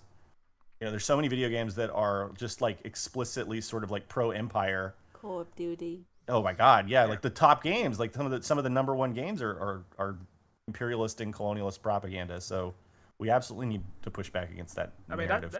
it's right in Neofeud too. I try my best. That's why again nobody's ever going to publish that because United States will be like, well, that's not the narrative we need to push. And but there's like in Neofeud too. There's a game called Call of Colonialism specifically about that. So and everyone, it's the number one game on like the Omnibox 451 is we all play this game where we like murder everybody that we need to murder in the next Iran war or the next Iraq war or whatever imperialist war we're starting to maintain the petrodollar and global control of resources, information, and well reserved currency and soft power, right? Whatever it is, it's and really everything is ultimately Call of Colonialism. The movies are all saving private imperialism. Right? That movie is about basically America won World War II. It wasn't that communism and fascism was a fist of imperialists and capitalists. It's that America went in and we just didn't make billions of dollars selling weapons and missiles to Nazis. We just had really good, hardworking Americans. And also 2,000 years ago, right around the same time, right? It's like we had this, this Roman Empire, which was very just. And it was just like, hardworking Roman citizens, they had to commit genocide and enslave people so that they could, build the great dream that was Rome, just like we have to build the great dream that was America. Right? So Neofeud 2 also brings like all of that historical the lies about all of history and all of reality, right, into the forefront. Like there's an indigenous, like Luna plays one of the members, at least one of the members of this, like, it's kind of like it's like all of it draws from a lot of indigenous non-colonial human civilizations, right? And like the Venuorans or the Venurans, and like the way that they see it all is like, they're like, the masters of the unhealed descendants of the Roman trauma or the Greco-Roman trauma, right? They're the people that have been fighting civilizations of the East. One of them was Persia and Iran for millennia on this planet called Earth, right? And they have these, twisted life ways, it's actually very interesting because I was like looking into like Eastern perceptions of what is evil and like demons, right? Which is kind of more like a mental illness. Whereas, from the Greco-Roman, British, French, Spanish, American, like a lot of the Western edge of the spectrum, right, which have had patriarchal, capitalistic, oligarchic, feudalistic, unjust, structures and or colonialism, which arguably is just like the West spreading to the whole planet for the last 5 centuries. And what they have in common is like, what is evil is things that are outside of our in-group, beyond there, right? Like, and everyone outside of there, right, must be destroyed. And who currently, right, video games and news media and print are the vectors of, right, this like soul warping, right? It's like a soul sickness that's spread from like the inner cloister of the oligarchy, which is I would argue it's centuries to millennia old. Just never it has never been revolutionated, right?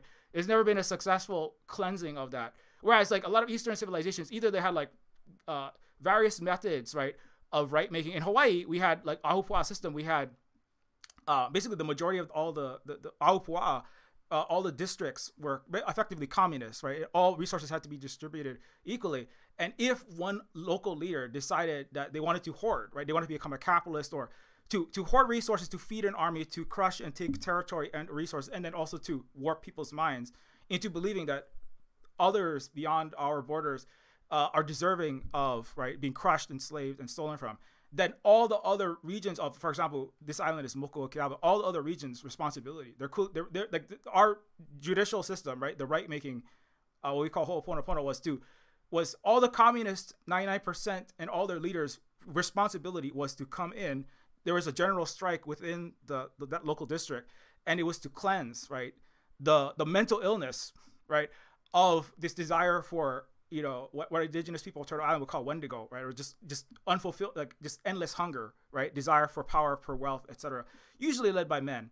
And then once that was cleansed, then the responsibility was to, right, seek out, and like there's similar systems like persistent for millennia in across the earth, but in the West, it's been oligarchic and patriarchal and unjust and never cleansed, like never revolution and displacement of that unjust system for a long period of time. And it's just like, there's like a long series of methods and systems of divide and conquer, weaponizing religion, weaponizing the Chinese invented, right, technology of paper, or Eastern invented technology of paper that was brought over and converted into methods to mass disinform and like ensicken more hearts and ensicken more souls. And anyway, long story short, so it's kind of like it's like Neofeud 2, like it I'm trying to, I mean, there's a lot of things happening, and it's obviously it's a science fictional game and a science fictional story, but we're, and like so like Call of Duty and Call of Colonialism is just the, in one sense, like from the indigenous, these like billion-year-old, like they banned commodity speculation like before the Earth's sun was born, right? And they're like, from their perspective, like they need to assist this particular part of the younger human civilization, right, from perpetuating their own like civilizational sickness, right? And like as a whole, like there's responsibilities of everyone, right, within the human within their civilization and their networks of civilizations. Like those in the colonies, those that are colonized, like have a responsibility to like liberate themselves from their oppression, but it's also those within the core of the sickness, the imperial core, have a responsibility, right, to make, ultimately you have to make your own internal revolution. Like you cannot like no external force can come in, right? Like China cannot come in and fix the US and Europe's problems for them ultimately, right? Like they cannot save us from external forces. Or can we leave Europe, and just like we did centuries ago, can we leave Europe when it gets bad and migrate and do settler colonialism somewhere else? Can we not do the hard work of addressing our own unjust leadership? Can we just go to America or Australia? Can we just make a better life somewhere else, right? And of course the answer now is no. On Earth, right, it's like you're going to have to internally address your own problem. It's going to be hard. Like you're going to have to, people are going to get poor, and it's going to be hard. But it was hard to suffer sanctions for Iran. Like obviously for the Vietnamese, one after, Luna's here, it was difficult to resist like the injustice and eat bitter and like have to eat bugs, and like sometimes you got bombed and people died. People had to die in revolutionary struggle. Like people died in multiple revolutionary struggles and suffered, and that's what it takes to cleanse the injustices, right? And the Western mentality, or the Western leadership's mentality, is to convince everyone that we can all just muddle through and allow the cancer to grow, and we can all grow old and die as stock traders, or we'll just like have an air-conditioned condo in either New York or Tel Aviv or London, and we'll all just aspire to our own personal best, liberal, careerist self-fulfillment, and then we'll get cancer and die. And then the civilizational wound, that deep injustice, right? Obviously the Palestinian struggle is like a core of that, but it's really like everyone is participating in that. And so anyway, like obviously I'm saying a lot of words, but I hope that like if like that's like the kind of like the grander sweeping arc of Neofeud 2 is like trying to deal with like what exactly are the struggles that we're really facing. There's obviously the direct immediate capitalist, imperialist, and the colonial struggles, but there's also like, because as a native Hawaiian, I can see there's Hawaiians around. Even if the U.S. empire was to fall, right, that you can have a multipolar world, and you can have a multipolarity of selfish individualist careerists seeking, like 7 billion people seeking liberalism, right? Like a lot of people are talking about, I shouldn't say what, China maxing is better than just China hate and anti-Asianness, right? Obviously, but also like I can seek out a better life by Instagram influencing about turning Chinese, drinking hot water, eating more noodles, right? And can I not do the hard work of cleansing out the sins of me, my parents, my parents' parents, and all these generations past by just trying to eke out a better life somewhere else, right? Because some people are saying you don't want a China max, you want a socialism max. You want to, right? You have to cleanse your internal problems. So long story short, a revolutionary thought video. Yeah, it was. Yeah, I really like that video, which is really good. Anyway, I'm just going off, so I'm gonna slow down. Yeah. I just wanted to like jump in and say like it's so easy for people to look for simple solutions that don't require them to self-examine for any problem, for whether it's oh well, it can't be that patriarchy and increasing conservatism is making it very difficult for young male-identified people to find emotional fulfillment. It must be that women are evil, right? Like it's the same thought pattern. It's the same thought pattern of like, well, we were discussing Marceline's little yoga miss earlier. Of like, oh, it can't be that society and physical health issues are making it so that there are a whole class of people who are completely disenfranchised just due to who they are, and we could be, trying to help and accommodate that and make it so that they have access, or we could tell them to go do yoga and drink coconut milk. Like it's much easier to tell them to do yoga and drink coconut milk, right? So like it's all the same thought process in a lot of ways of like it's so much easier to say, you know, oh, well, things are bad because, to take a more common lefty position, it's so much easier to say, oh, things are bad because of Trump and Netanyahu, and not to confront the systems that created them, that it's all bound up in white supremacy and the imperialist and greedy mindset. It's so much harder to find a way to confront imperialism, to actually look at that societal sickness like you were talking about, than it is to point a finger at a person and make them the villain.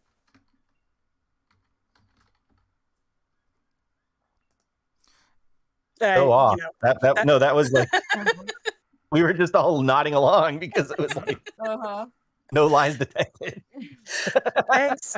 I think a lot about this right now, especially because right now, I don't know if anybody else on here happens to be Jewish background, but it has never been easy being a lefty diasporic Jew, because there's always this anti-Semitism on the left. It's always there. And it's much more starkly glaring on the right, but there's always this constant push of like, well, if you're Jewish, then everything that's happening in Palestine is your fault, even if you have no liking for what is happening there. It doesn't matter, right? Because there's this constant push both from the Christian anti-Semites, the and a lot of Jewish fascists, to say no, all Jews are Israel, and if you're not, then you're a bad Jew, and you don't, like you're some kind of traitor, and just to conflate Jews with Israel, with Jewish government, with IDF, with the genocide, and like all of it just being the same thing. And it's like I really don't think that it is hard to simultaneously hold the stance of I am not evil for being Jewish and genocide is bad. Both of those things, I can hold them very easily. They in fact seem quite real to me. But boy, things have gotten very bad for the last few years in terms of both anti-Semitism and Islamophobia, and it is rough. So I think a lot about like people are blaming a monolith rather than thinking about the human costs. And I think the same thing is happening with Iran and Iranian diaspora right now as well, from what I'm hearing. Like people who are Iranian diaspora who are very, very anti the current regime are being slowly turned pro right wing by the fact that left wing people are very against this fight that is, at least on the surface level, about Iranian regime change, maybe on a Tuesday, like it, and I get that. I do. I get it. It's frustrating to wish that things were changing for the better, to see a possibility for things to change for the better, and then to see the people who feel like your natural allies start to criticize it. Like, I get it. I do. Nothing is that simple.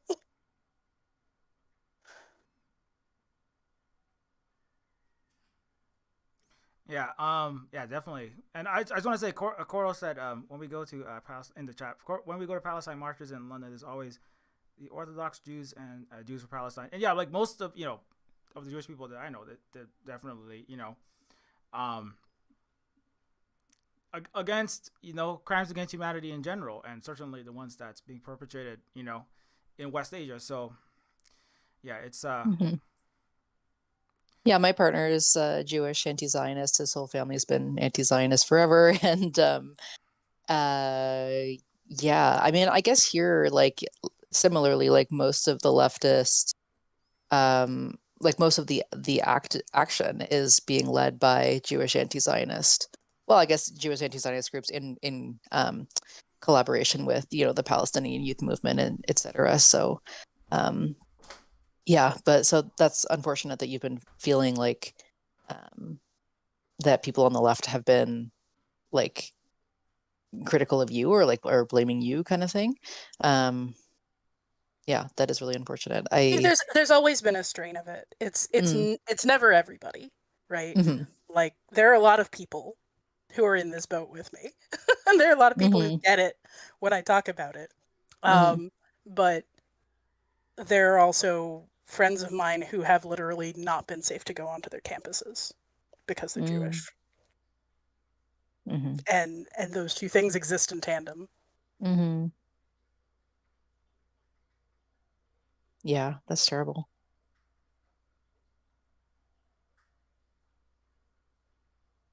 I mean, part of it, part of it was growing up feeling so safe. I Mhm, grew up feeling like anti-Semitism was over because I was protected from it, because I was in a white liberal Jewish community in the fourth largest city in the country, and I never noticed that there were security guards on the synagogue doors at High Holy Days because they've just always been there. Not until, when there started to be more openly anti-Semitic stuff going on in the last decade plus. Um, there was a literal swastika armband wearing Nazi standing outside a synagogue in a place where some of my family members live a couple of years mhm, ago. And it's mhm, like, yeah, this is real. Like, I know somebody who got pelted in the grocery store by somebody just because he was wearing a kippah. Like, they don't know anything about him except that he's Jewish. mhm, And it's hard to convince people that anti-Semitism is real and is rising, and that's a problem at the same time that it's the same problem, that it's white supremacy behind both of these things. mhm, mhm.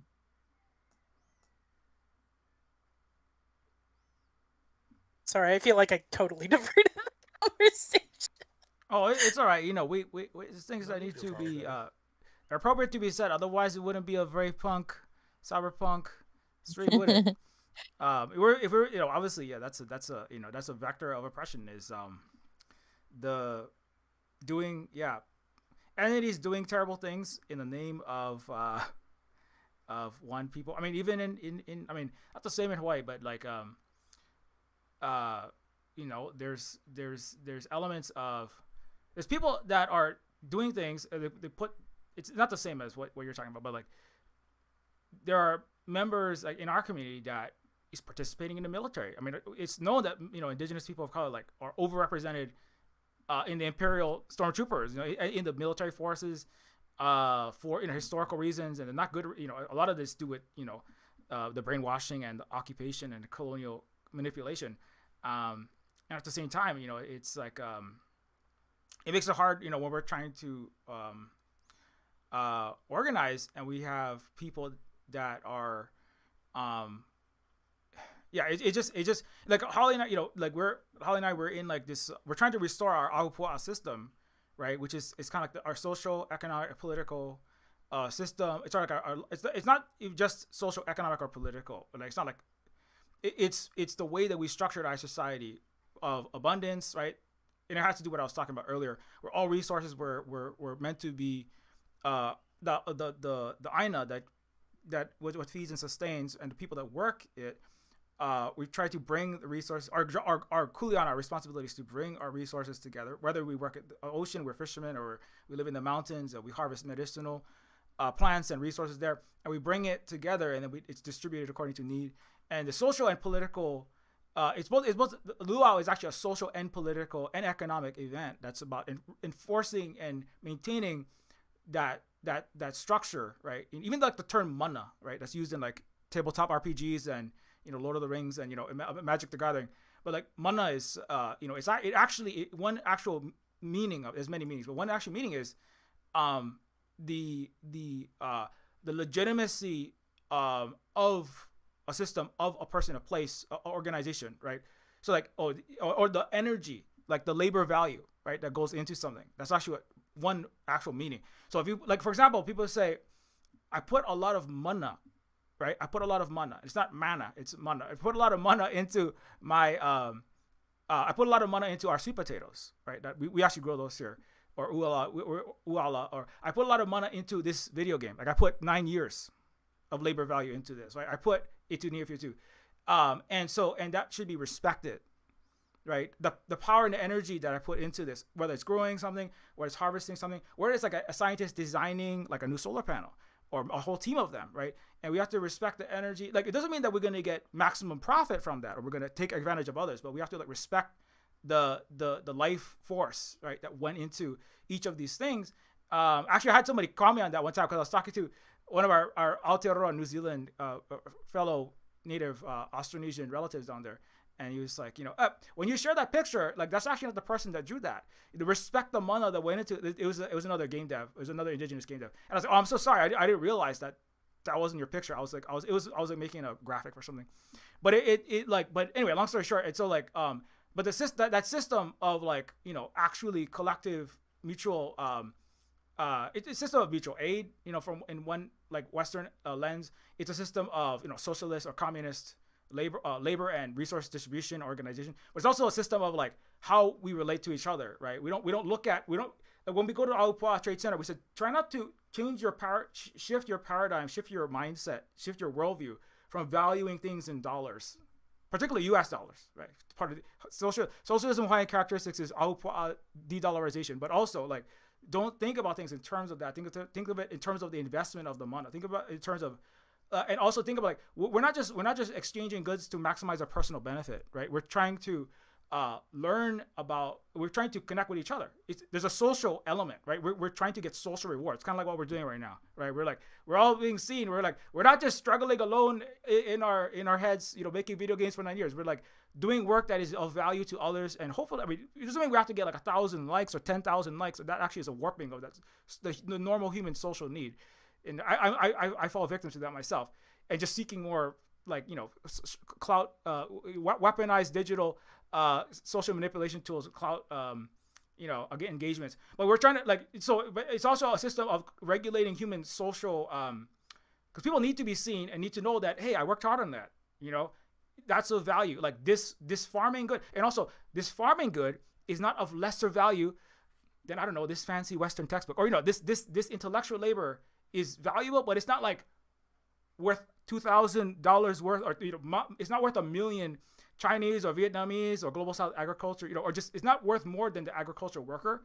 That's part of regulating the unjust system that can erupt if you like let certain people saying, well, I do skilled labor, and what you do is, you just farm, you just grind, right? Labor. And so right, yeah. So there's like the Aupua system is not it's about recognizing the social, psychological, and arranging economic and political systems.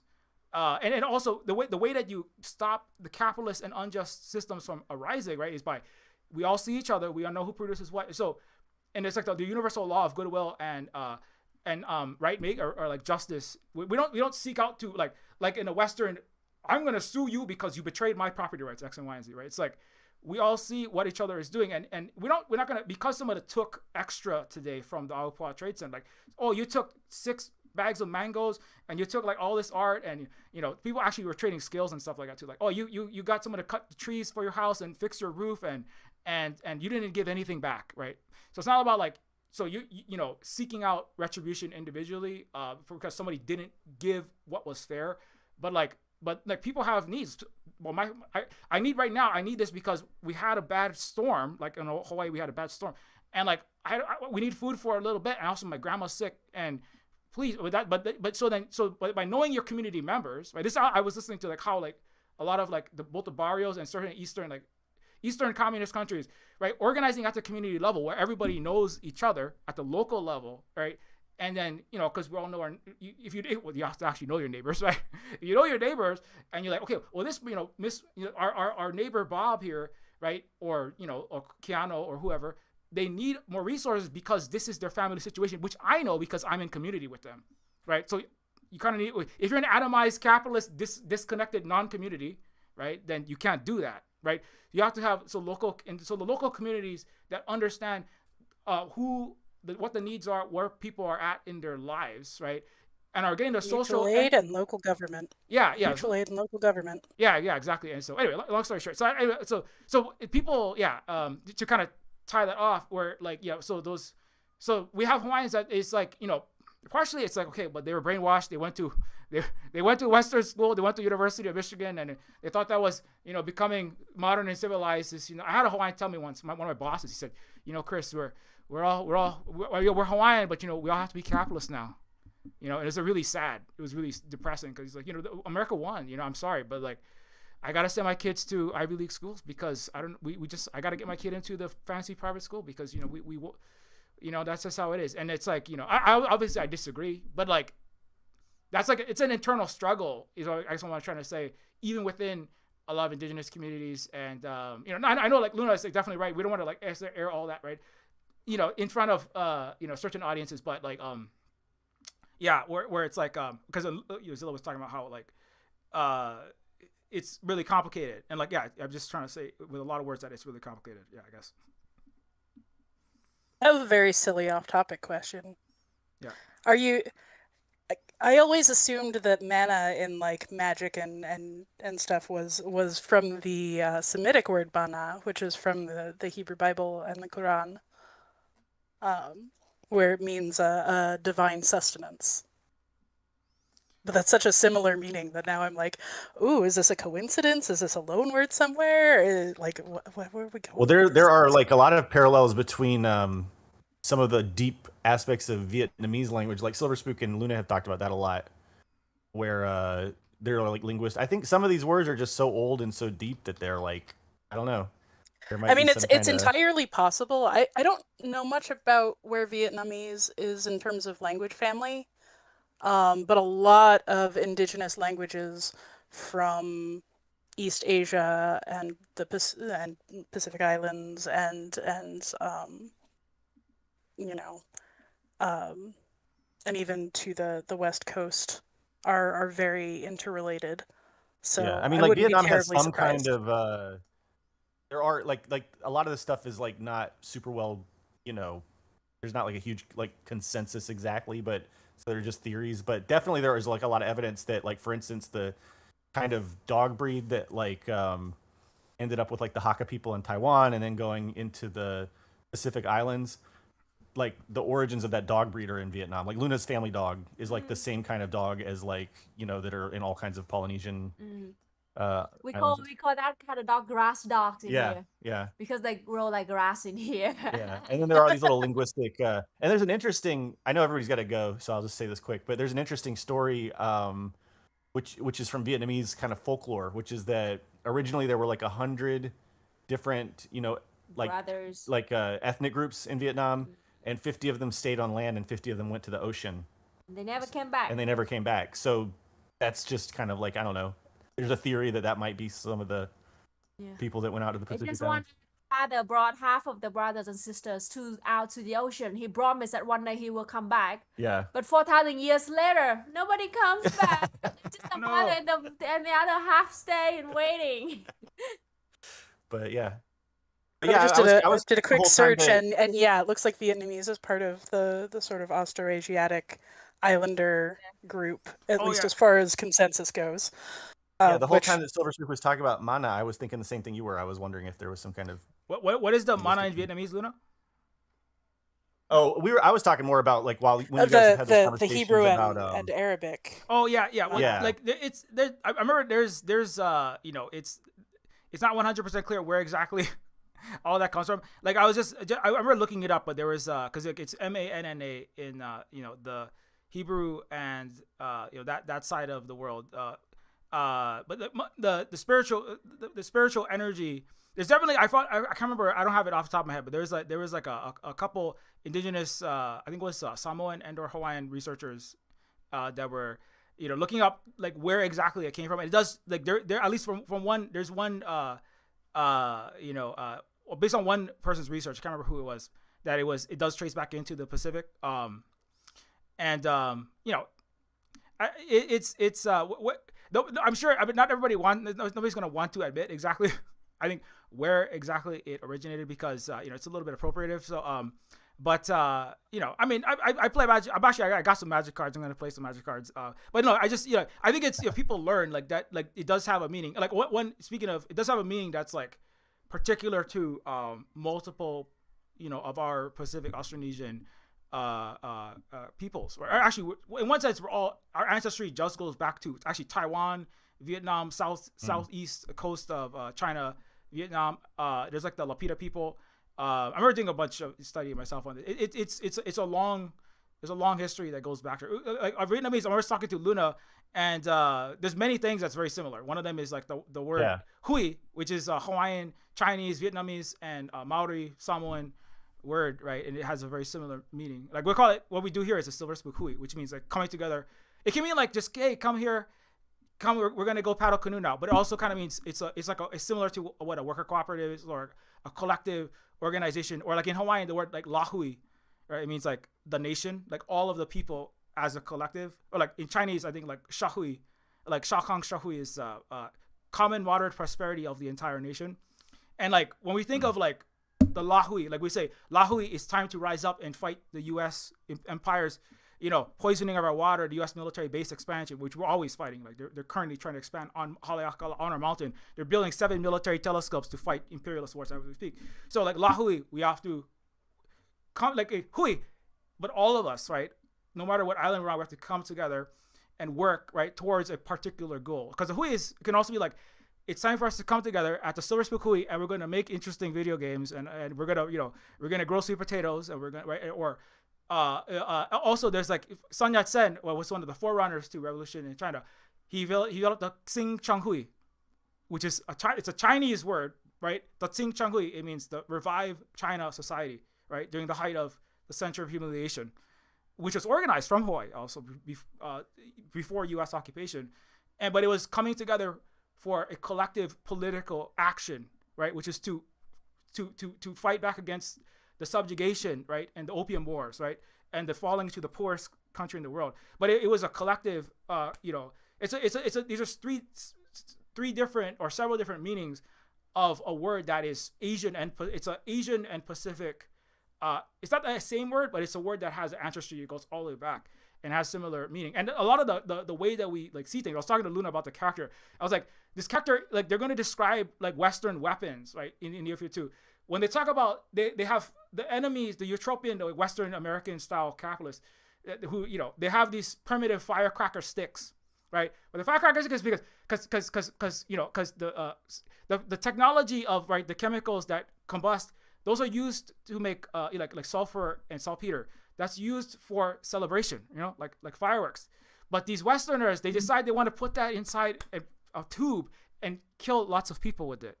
You know, and so they call it firecracker sticks because it's a waste, right? It's like, why do you want to just go around? Why can't we just coexist in win-win cooperation, right? And so, and I was like, but there's all these like natural metaphors that are also about, you know, and it was like, and I can't remember exactly what we're talking about. I remember we were like, it's like, Luna was like, oh yeah, I totally get that. Or we have like very, very, very old societies, like 2,000 years ago, you know, this happened, but it's almost like talking like it was yesterday.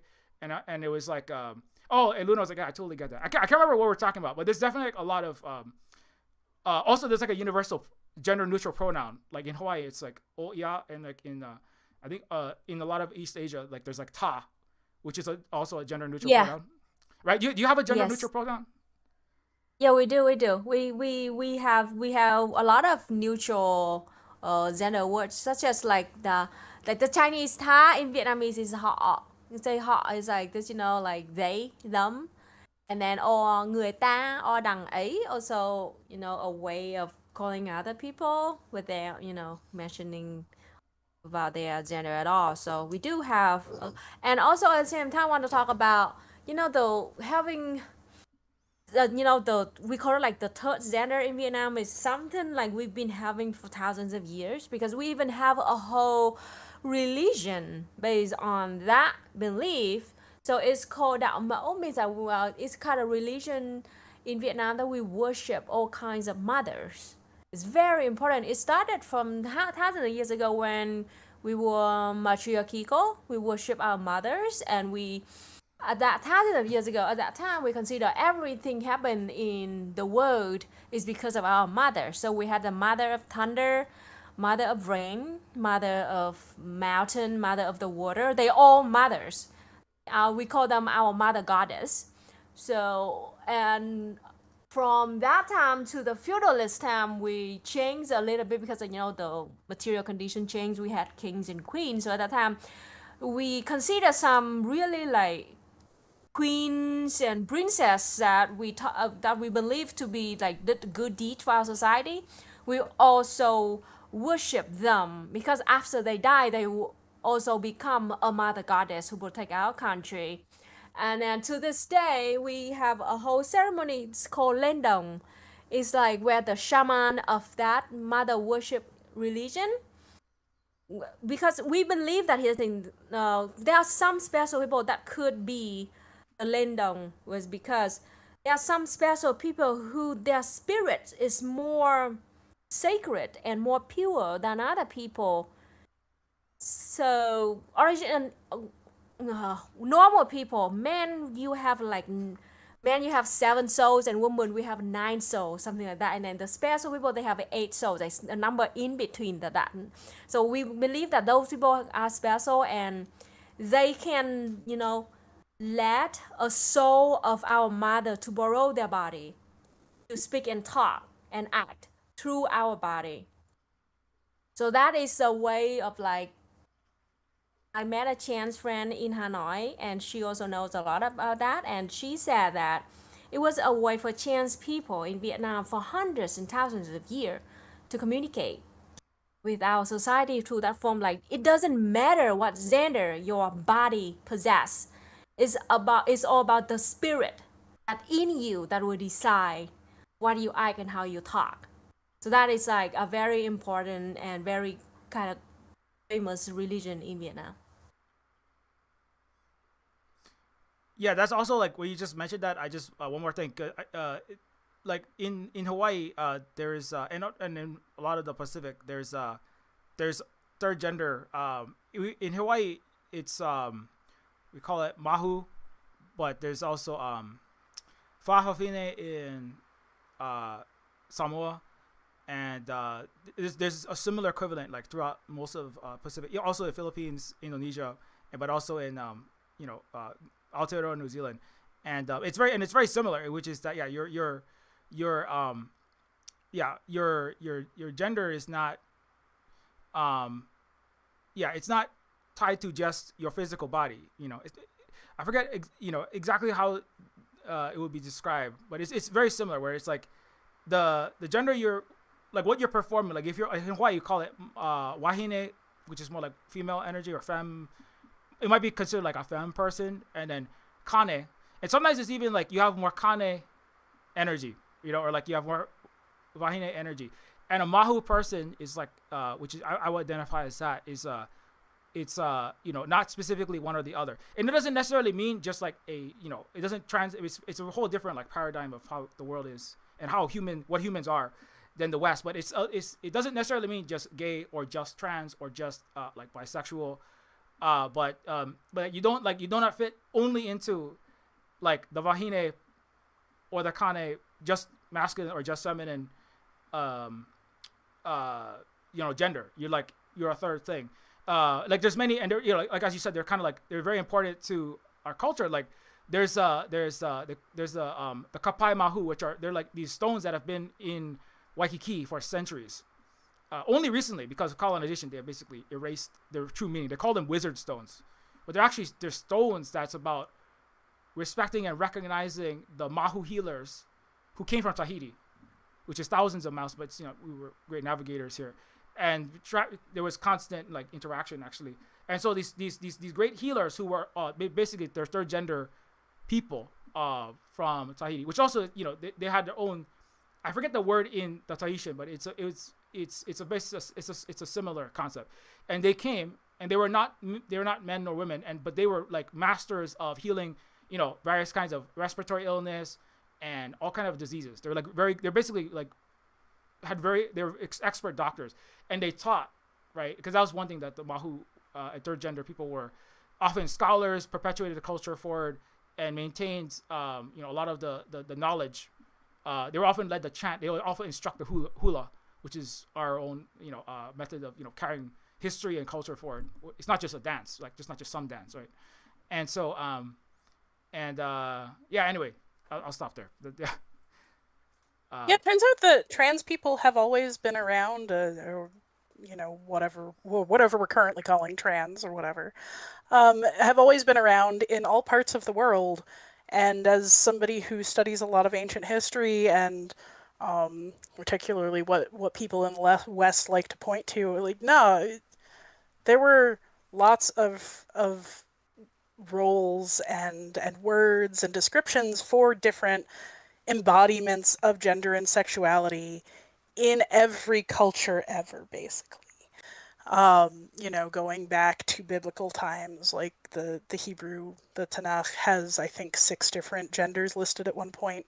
There are people who know that end better than I do for sure, but like that's one of the ones that I'm well aware of.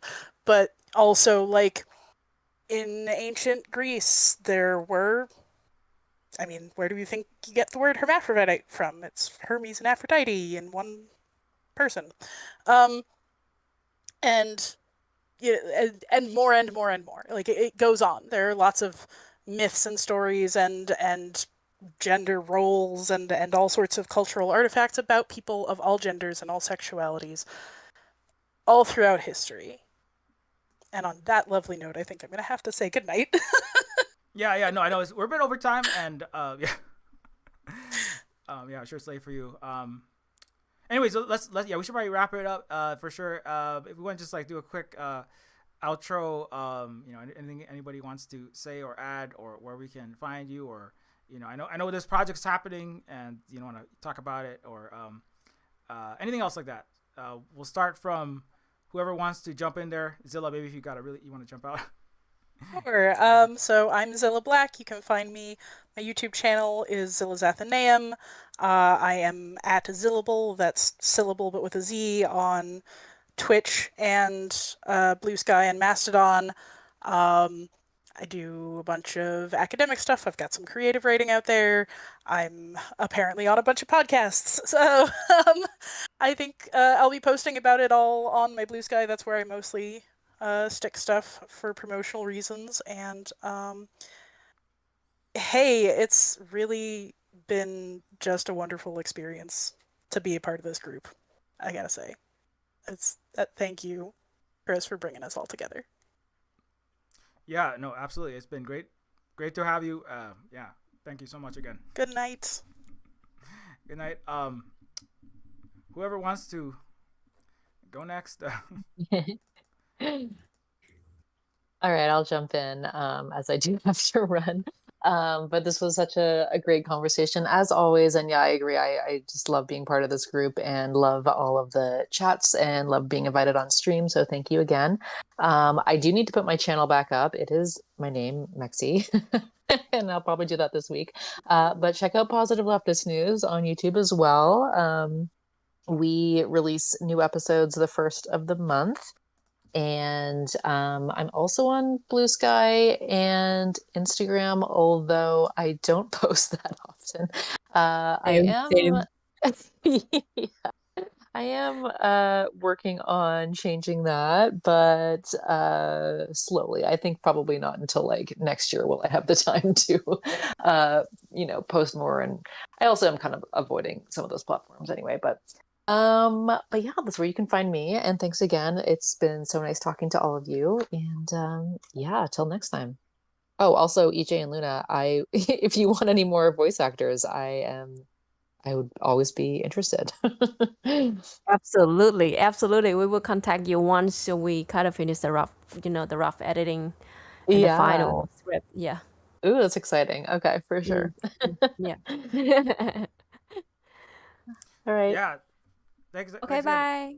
Bye, Bye, Maxie. everyone. All right. Okay, now it's my turn, I guess. We also have to run real quick right now. Hi, I'm Luna. Thank you so much for being here, and it's great honor to be in your game, Silver Spook. It's really amazing, and again, congratulations to you. 9 years of hard work. It is amazing. It's really amazing. Like I couldn't do that. No way. I don't have that enough patience. Good for you, Silver Spook. Thank you for having me here, and it's a great talk. And I am Luna Ơi, a Vietnamese communist born and living in Vietnam. You can find me Luna Ơi on YouTube, and I'm also on Twitter and Blue Sky and Thread and Instagram. Just search for Luna Ơi. You can find me. But again, same as Maxi, I do not post that much. So good luck with that. But yeah, it's great to be here and to meet you all. Yeah. Thank you so much. Thank you, very, very kind. And yeah, I'm looking forward to more great content and the rest of the books that you are working on, which is really important work. Yeah. Yeah, by the way, I'm working on part 3 and it's really difficult. It's political economy and it's like the hardest part. I scratched my head so much translating that part 3. It's gonna be at least another year for me to finish that. Ooh. Oh no. Yeah, and EJ, EJ is still there, but also thanks also to EJ. Yeah, I mean, he's in the bathroom right now, so I would say goodbye for him too. Okay, yeah. Everybody, you can find him at Non-Compete on YouTube, by the way. Definitely. Okay, great to you. Great. Bye. Great to meet you all. Okay. See you Bye. later. Have a good night. And, All right, Ron. I guess that just leaves me. So my name is Ron. You can find me my podcast, Just a Little Guy, which is not posted anything new in a couple of years, but you can check it out anyway. We featured a lot of the people here today. I think anyway. I know that Zilla was on an episode. I still have to edit and post, but it's been in work for a while now. Let's see what else. What's Left of Us, D&D podcast that I'm in. And I also wanted to say thank you so much, Silver Spook, for having me along for this entire experience. I honestly love to just sit back and listen to you all talk. It's just like I'm like there live for a podcast like of people that I would just listen to independently of this. It's a wild experience to think that I can just jump in and talk whatever I want, but I often am just like, nah, I'll just let them talk. They're the educated ones. It's a lot of fun voicing all these characters, and as Luna said, congratulations, 9 years of hard work. And I agree, I would have given up like in week 1 probably. I would have been like, you know what, I'm gonna go do something else, but you stuck it out. You made something really awesome here, and I'm proud to be a part of it. So thanks for having me on, and I hope you have a great rest of your night. Hey, thanks so much. And yeah, don't you got a lot of really great parts. I wish we could get. Well, one day we'll get some more. If EJ and Luna don't give you more parts, you have a lot of talent and a lot of I know you say you just want to just chill back and hang out and listen to us talk. I know you have interesting things to say as well. I'm gonna try to do more events of various kinds. I gotta be more social, like I said. We'll just hang out, talk about horror movies one of these days.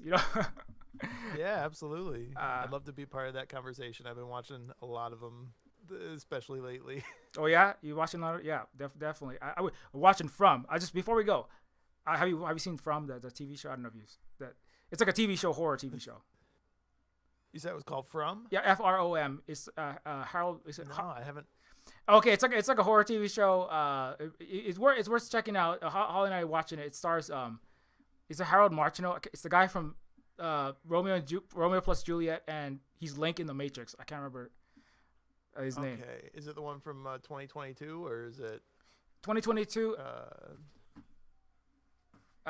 A town, hidden secret experiences, strange occurrences that intensify at night. Yes, that's the one. Yeah. Okay. We I'll watched keep every that- single I'll keep an episode eye out of for it, that. and they just dropped a new season. It's New season. yeah, it just started this yesterday. Yeah. Oh, I'll have to check it out. Yeah, I remember you talked about the Alien World or the Alien Earth, yeah. TV show last time we hung out. Yeah. I don't Yeah. know why I thought it was called Alien World. That's a wild name for a show. Oh, and it's on Prime. Okay, well, I should be able to catch it then. Okay. All right, sweet. I will check that out though. Thank you for the recommendation. You always have some great taste in horror content. So. Yeah. No, yeah, definitely. I'll try to. I'm gonna. There we go. That's my next thing, because I'm gonna forget to do a social thing, and I'm gonna be like, what am I doing? Spiraling in my own brain. Yeah. So that's Rod. Yep. Holly, write this down for me. We're gonna do something with horror. Let's do a horror project together. Yeah. Yeah. We'll start with all the best horror movies for in the recent history. Yeah, for sure. Yeah. I mean, horror podcasts are definitely a popular thing. I mean, people still do movie review podcasts. We could always just meet up and talk about a movie like every couple of weeks or something, you know? Yeah, for sure. Okay. Anyways, sorry, I'm just looking at too many things at once. Anyway, I should let you go because I gotta go take a little break and get ready for something else. Thanks again so much for coming on, and yeah, have a good rest of your night, Ron. Yeah.